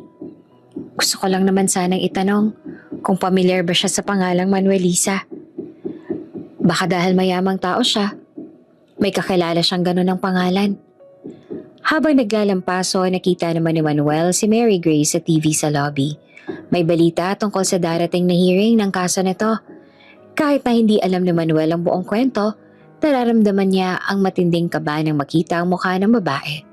Hindi niya alam kung bakit, pero parang nanlamig ang kanyang buong katawan habang tinititigan ang mga mata ng kapatid ni Edgardo sa screen. Samantala, sa loob ng kanyang opisina, hindi naman mapakali si Edgardo. Ang bawat kilos si Manuel, ang paraan ng pagtawa nito, tsaka maging ang paraan ng pag-aayos nito ng kanyang buhok ay sobrang pamilyar. Hindi to pwedeng maging coincidence lang. Bulong ni Edgardo sa sarili. Ang pangalan niya, Manuel. Ang mga mata niya, hindi ako pwedeng magkamali. Pero paano nabuhay ang anak ko kung sinabi ni Mary Grace na tinapon niya na to sa ilog? Inisip na Edgardo na baka nag-ilusyon lang siya dahil sa sobrang pangungulila. Pero ang lukso ng dugo na naramdaman niya ay hindi man lang tumitigil. Sa tuwing nakikita niya si Manuel na hinahamak ng iba, parang nadudurog ang puso niya. Isang pakiramdam na tanging ama lang niya ang makakaramdam para sa kanyang anak. Gabi na nang matapos ang trabaho ni Manuel, habang naglalakad siya palabas ng building, nasalubong niya si Vargas. Oh, Pilay, balita ko, close na kayo ni Bossing ngayon na. Uyam ni Vargas. Anong sekreto mo? Dinadaan mo ba sa awa dahil dyan sa binti mo? Hindi po, sir. Mabait lang po talaga si Sir Edgardo. Sagot ni Manuel habang pilit iniiwasan ang gulo. Mabait? Baka nandidiri lang sa'yo kaya kinakausap ka para hindi na lumapit sa kanya. Tawa ni Vargas. Tandaan mo, janitor ka lang. Kahit anong gawin mo, hindi ka magiging kasing level ng mga tao rito. Isang maling galaw mo lang, sisiguraduhin kong sa kalsada ka napupulutin. Hindi naman sumagot na si Manuel. Hinawakan niyang panyo sa loob ng kanyang bulsa. Yon ang nagbibigay sa kanya ng lakas ng loob. Balang araw, malalaman ko rin ang totoo. Bulong niya sa sarili habang tinatahak ang madilim na kalsada pauwi sa kanilang barong-barong. Sa kabilang banda, si Edgardo naman ay nakatayo pa rin sa bintana ng kanyang opisina habang pinapanood ang iika-ikang paglakad ni Manuel. Hanggang sa mawala ito sa paningin niya. May mga desisyon na siyang nabuo sa kanyang isip. Kailangan niyang malaman ang totoo. Ano man ang maging resulta nito. Bukas, sabi ni Edgardo sa sarili. Bukas, hihilingin ka nang ipakita niya sa akin kung ano yung nasa bulsa niya. Walang ibang nagawa si Manuel kung hindi ang magpaayos ng pagkahiga habang nananatili pa rin nakapikit tsaka pinagpapawisan. Habang natutulog, muli niyang napaniginipan ng babaeng nakaputi. Pero sa pagkakataong ito, hindi na ito umiiyak. May binabanggit na itong pangalan. Edgardo, tulungan mo ang anak natin. Nagising si Manuel na sumisigaw. Pawis na pawis siya tsaka nanginginig. Sa unang pagkakataon, Narinig niya ang pangalan ng boss niya sa kanyang panaginip. Pero bakit? Anong kinalaman ni Sir Edgardo sa kanyang nakaraan? Kinabukasan, balisang-balisa si Manuel habang nasa trabaho. Agad siyang napahawak sa dibdib nang muling maalala ang nangyari kagabi. Hindi maalis sa kanyang isipan ang panaginip kagabi. Ang boses ng babaeng nakaputi na tumatawag sa pangalan ni Sir Edgardo. Habang naglalakad siya sa hallway papunta sa opisina ng boss niya para sa nakatakda niyang schedule sa paglilinis, naramdaman niya ang bawat ika-ika niyang hakbang ang bigat. Kailangan ko nang itanong. Bulong ni Manuel sa sarili habang bitbit ang kanyang gamit sa paglilinis. Kailangan kong malaman kung bakit pati sa panaginip ko nandun ang pangalan ni Sir. Sa loob ng opisina ni Edgardo, kasalukuyang wala si Edgardo dahil may tinatapos itong permahan sa kabilang department. Ito ang pagkakataon ni Manuel para linisin ang malawak na mesa. Tsaka ang mga estante ng libro. Habang nagpupuna siya, tumulong pawis sa kanyang noo. Dahil sa kaba tsaka sa pagod. Dahil wala siyang pamunas, kinuha niya mula sa kanyang bulsa ang luma, kupas, tsaka dugoang panyo. Ang panyong may bordang Manuelisa. Ginamit niya to para punasan ang kanyang pawis. Pagkatapos ay tinali niya ito ng mahigpit sa kanang kamay para hindi ito mahulog habang nagpapatuloy siya sa pagmamap ng sahig. Habang ginagawa niya naman to, pumasok si Edgardo sa opisina. Plano sana ni Edgardo na tawagin si Manuel para kausapin ito tungkol sa background nito. Pero bigla siyang natigilan sa pintuan. Nanigas ang buong katawan ni Edgardo. Ang kanyang paningin ay nakapako sa kanang kamay ni Manuel na nakataas habang nagpupunas ng isang vase. Ang puting tela, ang pamilyar na uri ng borda sa gilid, tsaka ang pamilyar na disenyo ng panyo ay para bang nagpatigil sa kanya sa paghinga. Iyon ang panyong ibinigay niya kay Manuelisa bago ang aksidente. Ang panyong siya mismo ang nagpagawa. Manuel, mahinang tawag ni Edgardo at ang kanyang boses ay nanginginig tsaka hindi halos lumabas sa kanyang lalamunan. Napatalon sa gulat si Manuel at agad na humarap sa boss niya. Ay, sir, pasensya na po, hindi ko po kayo narinig na pumasok. Tatapusin ko na po ito agad. Pero hindi na nakinig si Edgardo sa paliwanag ni Manuel. Dahan-dahan siyang lumapit sa binata. Ang kanyang mga mata ay nananatiling nakatitig sa panyong nakatali sa kamay nito. Ang panyong yan? Saan mo nakuha yan? Nagtaka si Manuel tsaka dahan-dahang kinalas ang panyo sa kanyang kamay. Nagtaka naman si Manuel. Ito po ba sir? Pasensya na po kung madumi ah. Ito lang po kasi ang gamit ko. Sabi po ng mga kinilala ko magulang. Ito lang po ang kasama ko na makita nila ako ng baby pa ako. Naramdaman ni Edgardo ang paghinto ng tibok ng kanyang puso. Makita saan ka nila nakita? Sa pampang po ng ilog, sir. Sagot ni Manuel na ang kanyang boses ay puno ng pagtataka dahil sa reaksyon ng boss niya. Sabi po nila nakabusal daw po sa bibig ko to. Tsaka may malalang bali daw ako sa binti noon. Kaya po ako na ganitong maglakad. Dito rin po sa panyong to nakuha yung pangalan ko. Napaiwas ang tingin si Edgardo. Tsaka napahawak sa sandalan ng kanyang upuan. Animong lahat ng mga peraso ng puzzle ay biglang nagtugtong-dugtong. Ang aksidente, ang pagkawala ng bata, ang banta ni Mary Grace na itinapon niya ang sanggol sa ilog. Tsaka ang katotohanan na nakaligtas ang bata sa tulong ng isang pamilyang mahirap. Ang panyong to, nakasabay na nawala ng gabing mamatay si Manuelisa, ay ang huling ebidensya na kailangan niya. Manuelisa, bulong ni Edgardo habang hinahawakan ang dulo ng panyo. Ang borda ay kupas na, pero palinaw pa rin mababasa ang pangalan ng babaeng pinakamamahal niya. Kilala niyo po bang may-ari nito, sir? Tanong ni Manuel na ang kanyang mga mata ay nagsisimulang mangilid ang luha sa pag-asang sa wakas ay makikilala niya na ang tunay niyang pamilya. Hindi naman agad nakasagot si Eduardo. Ang kanyang buong pagkatao ay nanginginig sa halo-halong emosyon. Galit sa ginawa ni Mary Grace, matinding pangungulila kay Manuelisa, tsaka isang nag-aalab na saya dahil ang anak na inakala niyang matagal ng patay ay nasa harap niya lang pala sa loob ng maraming buwan, habang nagtatrabaho bilang isang janitor na hinahamak ng lahat. Manuel, maupo ka. Utos na Edgardo sa isang boses na puno ng pagsisikap na maging kalmado. May kailangan tayong pag-usapan.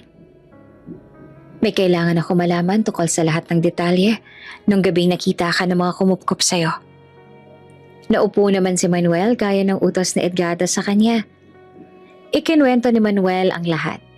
Ang paglaki niya sa Riles, ang pangungutya sa kanyang kapansanan, ang kabutihan ni na Troy tsaka Marisa, tsaka yung panyong itinago niya bilang tanging kayamanan na galing sa mga totoo niyang magulang. Habang nakikinig, hindi naman mapigilan ni Edgardo na mapaluha. Bawat hirap na dinanas ni Manuel ay para bang sugat na humihiwa sa kanyang sariling laman. Patawarin mo ako, Manuel. Patawarin mo ako. Paulit-ulit na sabi ni Edgardo sa kanyang isip. Bakit po kayo umiiyak, sir? Tanong ni Manuel na lito rin sa nangyayari. Humingi ng malalim si Edgardo tsaka pinunasan ang kanyang mga mata. Huwag kang mag-alala, Manuel. Gusto ko lang siguraduhin lahat. Bukas may hihilingin sana akong pabor sa'yo. Isang test lang para mabigyan ka ng kasagutan sa mga tanong mo. Tumango naman si Manuel. Kahit na puno ng katanungan ang kanyang isipan. Pag-alas si Manuel sa opisina, naiwan si Edgardo na nakahawak sa panyong hiniram niya sa binata. Tumingala siya sa kisame tsaka bumulong sa hangin. Lisa, nahanap ko na siya. Buhay ang anak natin. Pero sa kabila ng lahat ng saya na nararamdaman niya noong mga oras na yon, alam ni Edgardo na kailangan niyang mag-ingat. Hindi niya pwedeng basta na lang sabihin sa lahat ang tungkol doon nang walang matibay na ebidensya. Kailangan niya ng DNA test.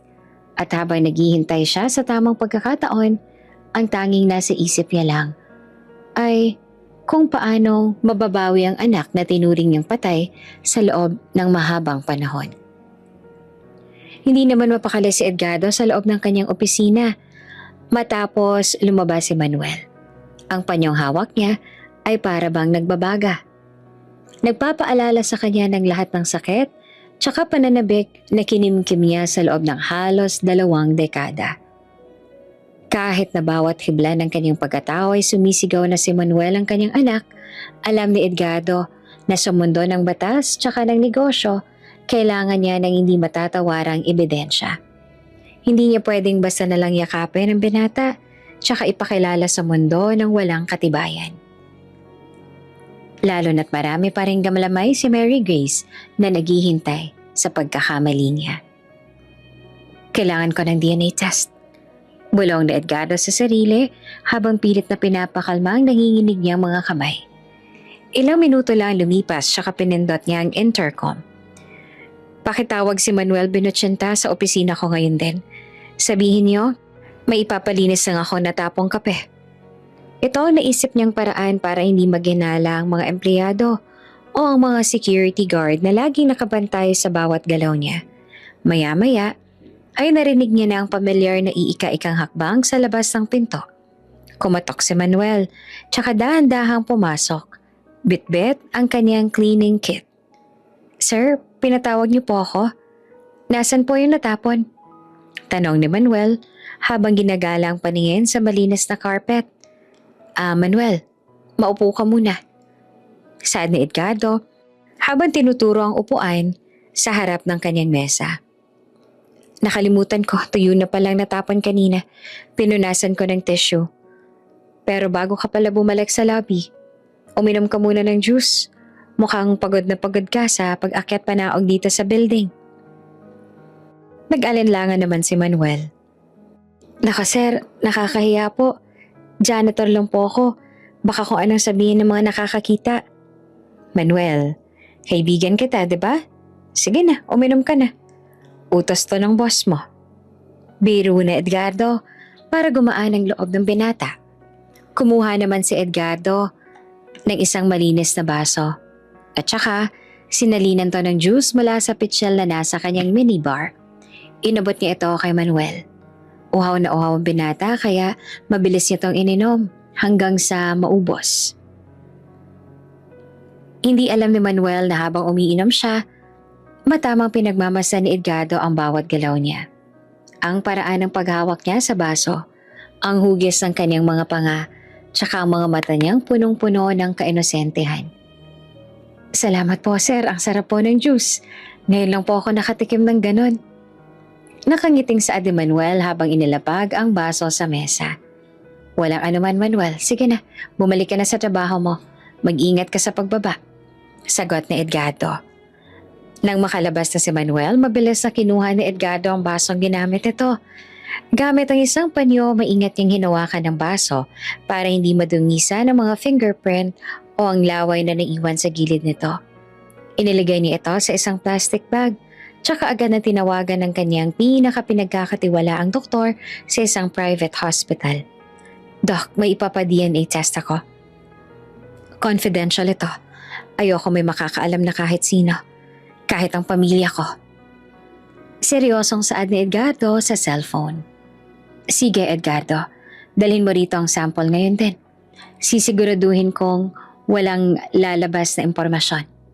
Sagot naman ng doktor. Mabilis na umalis si Edgardo sa opisina. Dala ang pag-asang magbabago ang buhay nilang dalawa ni Manuel. Pagkatapos niyang iabot ang sample, bumalik siya sa kanyang opisina. Pero, hindi na siya makapag-focus sa trabaho. Bawat oras na lumilipas ay para bang isang taon sa kaniyang pakiramdam. Gabi na, pero nananatili pa rin siyang gising. Nakaupo sa kanyang swivel chair habang nakatingin sa labas ng bintana. Binuksan ni Edgardo ang drawer ng kanyang mesa, tsaka kinuha ang isang lumang picture ni Manuelisa. Sa picture, nakangiti ang asawa niya habang hawak ang kanilang bagong silang na baby. Itinapat niya ang larawan ni Manuelisa sa kanyang isipan, tsaka inihambing ito sa mukha ni Manuel. Lisa, eksaktong kopya mo yung mga mata niya. Hikbe ni Edgardo. Yung ilong, ang labi. Paano hindi ko napansin ito kaagad? Paanong nabulag ako ng sarili kong lungkot kaya hindi ko nakita ang sarili kong anak sa harap ko? Hindi nakatulog si Edgardo ng gabing yon. Paulit-ulit niyang tinitingnan ang cellphone niya habang naghihintay ng tawag o message mula sa doktor. Sa kabilang banda, si Manuel ay mahimbing ding natutulog sa kanilang kubo habang yakap ang lumang panyo. Napaniginipan niya ulit ang babaeng nakaputi, pero sa pagkakataong to hindi na to umiiyak. Nakangiti na ang babae tsaka dahan-dahang humahakbang palayo patungo sa isang maliwanag na liwanag na para bang sinasabing maayos na lahat. Sumapit ang madaling araw, ang sikat ng araw ay nagsimula ng sumilip sa mga ulap. Nang biglang mag-vibrate ang cellphone ni Edgardo sa ibabaw ng kaniyang lamesa. Halos malaglag ang puso ni Edgardo sa kaba. Ang pangalan ng doktor ang tumawag sa kanya noong mga oras na yon. Nanginginig ang kanyang kamay nang sagutin niya ang tawag. Hello Doc, kamusta ang resulta? Edgardo, lumabas na ang DNA result. Mahinahong saad ng doktor sa kabilang linya. Ang probability of paternity, 99.9%. Positive, Edgardo. Si Manuel Binutsinta, ang tunay mong anak. Napapiteo si Edgardo sa kanyang cellphone. Napaluhod siya sa sahig habang humahagulgol. Hindi niya alam kung matutuwa ba siya o magagalit sa tadhana. Matutuwa dahil buhay ang kanyang anak. O magagalit dahil sa loob ng mahabang panahon, lumaki tong hirap na hirap habang siya ay nagpapakasasa sa yaman. Salamat, Diyos ko. Salamat. Paulit-ulit niyang sabi sa gitna ng kaniyang pag-iyak. Agad na tumayo si Edgardo tsaka nag-ayos ng sarili. Hindi na siya makapaghintay na sumapit ang oras ng pasok ng mga empleyado. Gusto niyang takbuhin ang distansya patungo kay Manuel, pero alam niyang kailangan niyang gawin ito ng tama. Kailangan niyang ipakita sa lahat, sa mga empleyadong nambuli kay Manuel, sa mga security guard na humamak sa kanyang binte, tsaka sa buong mundo, na ang janitor na iika-ika, kung lumakad, ay ang tagapagmana pala ng lahat. Habang naghahanda si Edgardo, naisip niya mga susunod na hakbang. Magpapatawag siya ng isang malaking board meeting. Doon niya ibubunyag ang lahat. Pero bago yon, kailangan muna niyang harapin ang katotohanang may isang taong dapat makarinig ng balitang to sa loob ng malamig na rehas. Kinuha ni Edgardo ang kanyang jacket at saka lumabas ng opisina. Habang pababa si Edgardo ng building, isang anonymous message ang natanggap niya sa kanyang cellphone. Akala mo ba tapos na ang lahat dahil nahanap mo siya? Ingatan mo ang anak mo, Edgardo. Hindi lahat ng galamay ko nasa loob na ng kulungan. Nanigas si Edgardo sa loob ng elevator, pero ginawa niya ang lahat ng makakaya niya para ignorahin ang bantang yon. Dahil alam niya sa sarili niya, kahit na may banta pa rin si Mary Grace, sisiguraduhin niya na naman na magiging ligtas sila. Lalong-lalo na ang anak niya. Hawak na Edgardo ang puting envelope na naglalaman ng DNA result. Paulit-ulit niyang binabasa ang linyang nagsasabing 99.9% match. Yung mga luhang kanina pa tumutulo sa kanyang mata ay pumatak sa papel habang nababasa ang mga numerong nagpabago sa kanyang buong mundo. Sa loob ng halos 2 dekada, nabuhay siya sa dilim, sa sisi tsaka sa lungkot.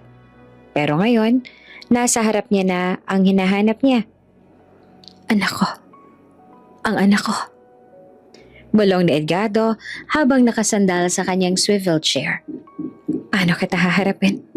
Paano ako hihingi ng tawad sa lahat ng hirap na dinanas mo habang ako'y nagpakasasa sa lahat ng to? Hindi na nag-aksaya ng panahon si Edgardo. Pinindot niya ang intercom ng buong loob. Pakitawag lahat ng board of directors sa main conference room ngayon din. Sabihin niyo may napakahalaga akong anunsyo na hindi pwedeng ipagpaliban. At tawagin niyo na rin ang head ng security tsaka lahat ng janitorial staff na naka-duty sa lobby. Nagulat ang kanyang secretary sa kabilang linya. Lahat po, sir? Pati po yung mga janitor? Lahat. Walang matitira. At siguraduhin mong nandoon si Manuel Binuchinta. Mariing utos ni Edgardo. Habang naghahanda lahat, si Manuel naman ay kasalukuyang nag-aayos ng mga gamit sa janitor's closet sa basement. Nakaramdam siya ng kaba nang lapitan siya ng kanyang supervisor. Manuel, pinapatawag ka sa conference room sa taas. Kasama raw lahat ng staff. Ano na naman kayang ginawa mo? Sabi ko sa'yo mag-ingat ka eh. Wala naman po akong ginagawang masama, sir. Sagot ni Manuel habang pilit pinapakalma ang kanyang mabilis na tibok na puso. Baka po may ipapalinis lang po na malaki. Hindi, Manuel. Board meeting room tayo pupunta. Doon sa pinakamataas na palapag. Bilisan mo, ayaw ni Sir Edgardo nahuhuli. Umakyat si Manuel kasama ang iba pang mga janitor tsaka mga security guard. Kabilang na si Vargas, na pabalik-balik ang tingin kay Manuel na may halong pangungutya. Pagdating nila sa conference room, bumungad sa kanila ang isang mahabang lamesa kung saan nakaupo ang pinakamayayamang tao sa kumpanya. Ang mga board members ay nagtataka kung bakit may mga janitor sa loob ng kanilang opisina. Pumasok si Edgardo. Dala ang puting envelope tsaka ang lumang picture ni Manuelisa.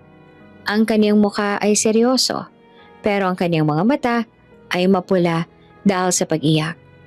Tumayo siya sa dulo ng lamesa tsaka tumingin sa mga bawat taong naroon.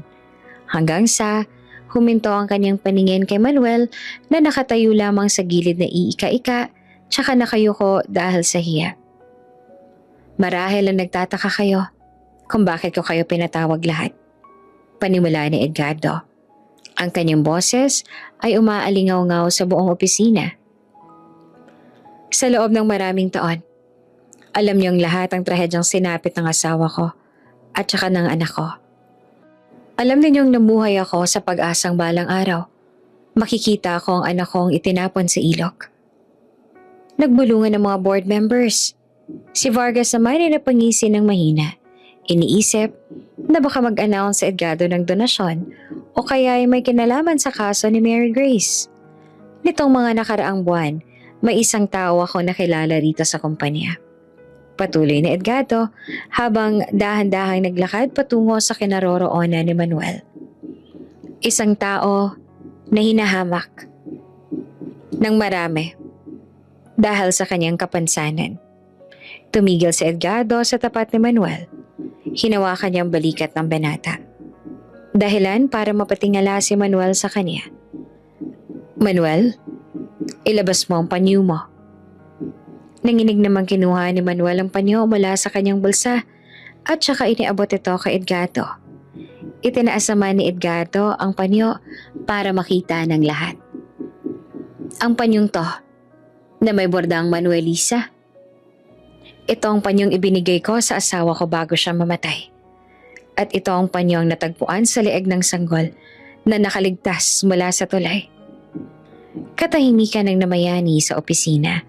Halos hindi humihinga ang mga board members. Si Vargas naman ay unti-unting namumutla. Ang kanyang mga tuhod ay nagsimulang manginig. Ito ang DNA result. Sigaw ni Edgardo habang pinapakita ang papel. Ang janitor na hinahamak ninyo. Ang lalaking pinagtatawanan ninyo dahil sa lakad niya ay walang iba, kundi ang nawawala kong anak. Siya, si Manuel Velasquez.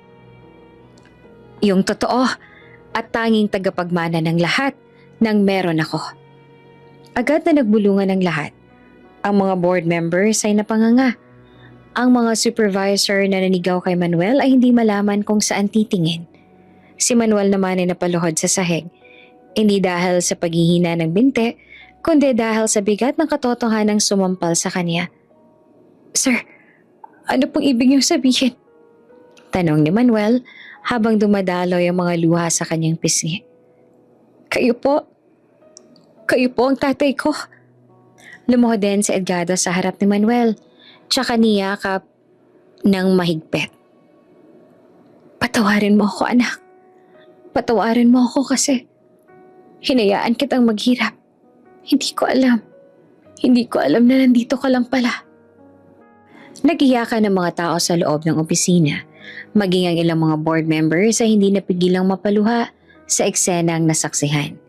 Sa gitna ng pagtatagpong iyon, tumayo si Edgardo, tsaka hinarap si Vargas tsaka ang iba pang nambubuli kay Manuel. Kayo, turo ni Edgardo sa kanila. Lahat ng panlalait na ginawa ninyo sa anak ko, lahat ng ginawa ninyong pangungutya sa binti niya, hindi ko kayo palalampasin. Mula sa araw na ito, tanggal na kayo sa kumpanyang ito. At sisiguraduhin kong malalaman ng lahat kung anong klaseng ugali ang meron kayo. Sir, pasensya na po, hindi namin alam. Pagmamakaawa ni Vargas. Pero huli na ang lahat. Kinaladkad sila palabas sa mga security guard. Hinarap muli ni Edgardo si Manuel. Mula ngayon, wala namang aapi sa'yo rito. At ang binting yan, ipapaayos natin yan sa pinakamagaling na doktor sa mundo. Hindi ka na maglalakad ng paika-ika, Manuel. Sabay tayong lalakad ng tuwid sa harap ng lahat. Dagdag pa niya, bago yumakap ka Manuel na hanggang ngayon ay gulat pa rin sa mga nangyayari noong mga oras na yon. Habang magkayakap ang mag-ama, tumunog ang cellphone ni Edgardo. Isang tawag mula sa kulungan. Isang jail warden ang nasa kabilang linya. Ang boses nito ay puno ng kaba. Sir Edgardo, kailangan niyo pong malaman to. Si Mary Grace, nakatakas po siya habang inililipat ng selda. Tsaka may iniwan siyang sulat para sa inyo. Mabilis na binasa ni Edgardo ang sulat para sa kanya ni Mary Grace. Kaya naman gano'n na lang ang kaba sa dibdib niya nang napatingin siya kay Manuel. Akala mo ba dito matatapos ang lahat? Ngayong alam ko nang buhay siya, mas madali ko na siyang matatapos. Maghanda ka, Edgardo. Dahil kukunin ko lahat ng meron ka, pati na yung huling hininga ng anak mo. Nawala ang ngiti sa mukha ni Edgardo. Hinigpitan niya ang hawak sa kamay ni Manuel. Anong problema, tay? Tanong ni Manuel nang mapansin ang pagbabago sa mukha ni Edgardo. Wala, anak. Pagsisinungaling nito, habang ang kanyang puso ay muling napupuno ng takot. Hindi ko hahayaang mawala ka ulit sa akin. Pangako ko yan. Nanatili silang magkayakap ng mga oras na yon. Para kay Manuel, bawat segundo ay para bang isang panaginip na ayaw niyang magising. Yung amoy ng pabango ni Edgardo, ang higpit ng yakap nito, at saka ang mga luhang tumutulo sa kanyang balikat, ang mga patunay na sa wakas nahanap niya na ang kanyang totoong pamilya. Tay, totoo po ba to? Bulong ni Manuel ng kanyang boses ay nanginginig pa rin sa gulat, tsaka labis na tuwa. Kayo po ba talaga ang tatay ko? Yung panyong to, ito po bang dahilan kung bakit tayo nakita? Humiwalay ng konti si Edgardo. Hinawakan ng magkabilang pisngi ng kanyang anak, tsaka tinitigan ito ng diretso sa mga mata. Oo, Manuel. Ikaw ang anak namin ni Manuelisa. Ikaw yung batang inakala kong nawala na sa akin. Patawarin mo ako, anak. Kasi sa loob ng mahabang panahon, hindi kita hinanap. Sa harap ng lahat ng board of directors, ipinakita ni Edgardo ang pagmamalaki sa kanyang anak. Pagkatapos ng lahat ng nangyari sa boardroom, agad na inuwi ni Edgardo si Manuel sa mansyon. Yung lugar na dating kinatatakutan ni Manuel ay naging kanlungan niya ngayon. Pero bago ang lahat, may isang mahalagang hiling si Manuel sa tatay niya. Tay, bago po lahat, kailangan po nating puntahan si Nanay Marisa at Tatay Troy. Saad ni Manuel habang nakaupo sa loob ng komportableng sasakyan ni Edgardo.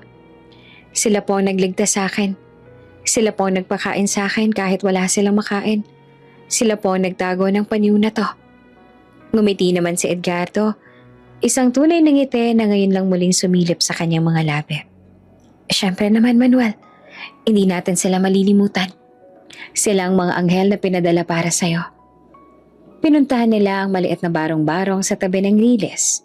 Laking gulat ni na Marisa at Troy nang makita ang isang sasakyan na huminto sa tapat ng kanilang kubo.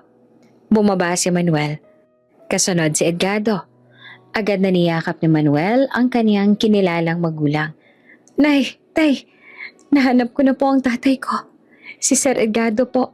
Siya ang tunay kong tatay. Masayang sigaw ni Manuel. Napaiyak naman si na Marisa at Troy. Kahit na may lungkot dahil baka mawala na sa kanila ang anak na itinuring nilang kanila.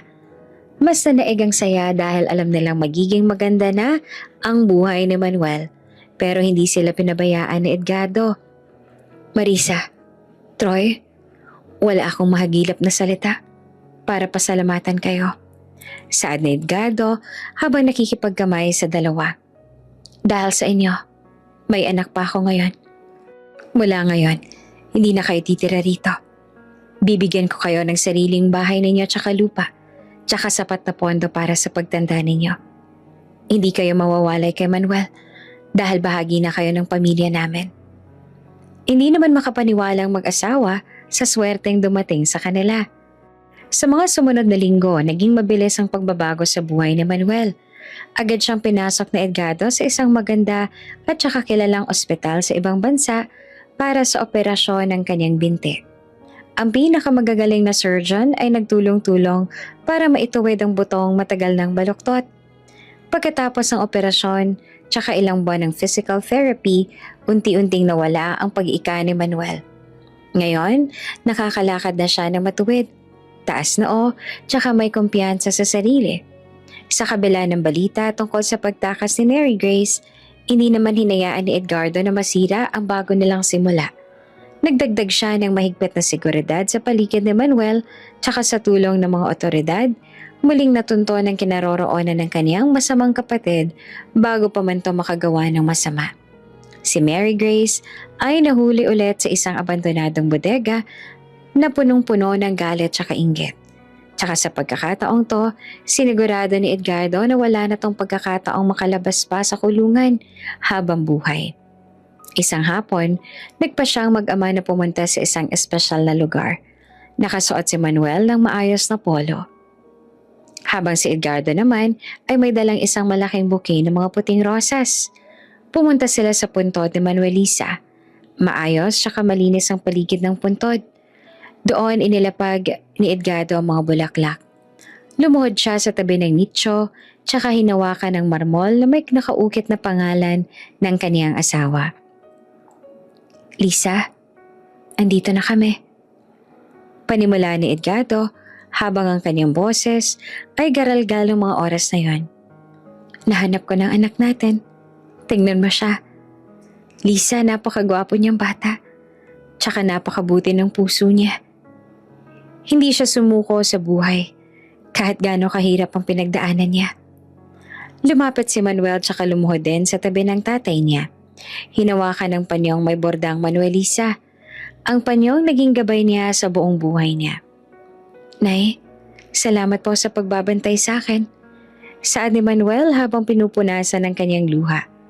Salamat po kasi kahit itinapon ako, naramdaman ko pa rin ang pagmamahal ninyo sa pamamagitan ni Nanay Marisa, tsaka lalo na po ni Tatay Edgardo. Pangako ko po, aalagaan ko po ang pangalang ibinigay niyo sa akin. Magiging mabuti akong anak, tsaka magiging matapang para sa inyo. Tumayo ang mag-ama tsaka nagyakapan sa harap ng puntod ni Manuelisa. Doon sa ilalim ng payapang langit, naramdaman nila ang isang malamig na simoy ng hangin na para bang may humahaplos sa kanilang dalawa. Wala silang ibang nagawa kung hindi ang mapangiti sa isa't isa. Habang naglalakad sila palabas ng sementeryo, magkasabay na ang kanilang mga hakbang. Matuwid ang lakad ni Manuel, kapantay ng tatay niya. Ang panyong dugoang nakatali sa kanyang kamay noon ay maayos nang nakatabi sa kanyang bulsa. Tara na anak, aya ni Edgardo habang inaabot ang susi ng sasakyan. Marami pa tayong gagawin sa kumpanya. Kailangan nating ayusin yung celebration para sa inyong tatlo ni na Marisa, tsaka Troy. Opo tay, tara na po, sagot ni Manuel na may malapad na ngiti. Doon, magkasabay nilang tinunton ng daan papunta sa opisina. Sa kabila ng nangyari sa buhay nila, sa kabila ng galit, kasakiman, at saka karahasang nangyari sa kanila, nanaig pa rin ang pagmamahal ng mag-ama sa isa't isa. Wala man si Manuelisa, alam naman nila sa sarili nila na mananatili pa ring buhay ito sa mga alaala nila. Kahit wala na siya, nung magsama sila.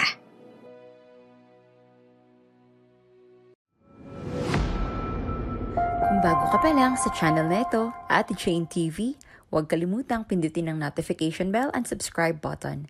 Sana po hindi naman malaking abala sa inyo ang pagpindot ng subscribe button dahil ang kapalit po nito ay ang pagsuporta para makapag-produce ng mga libreng stories sa mga channels ni Ate Jane.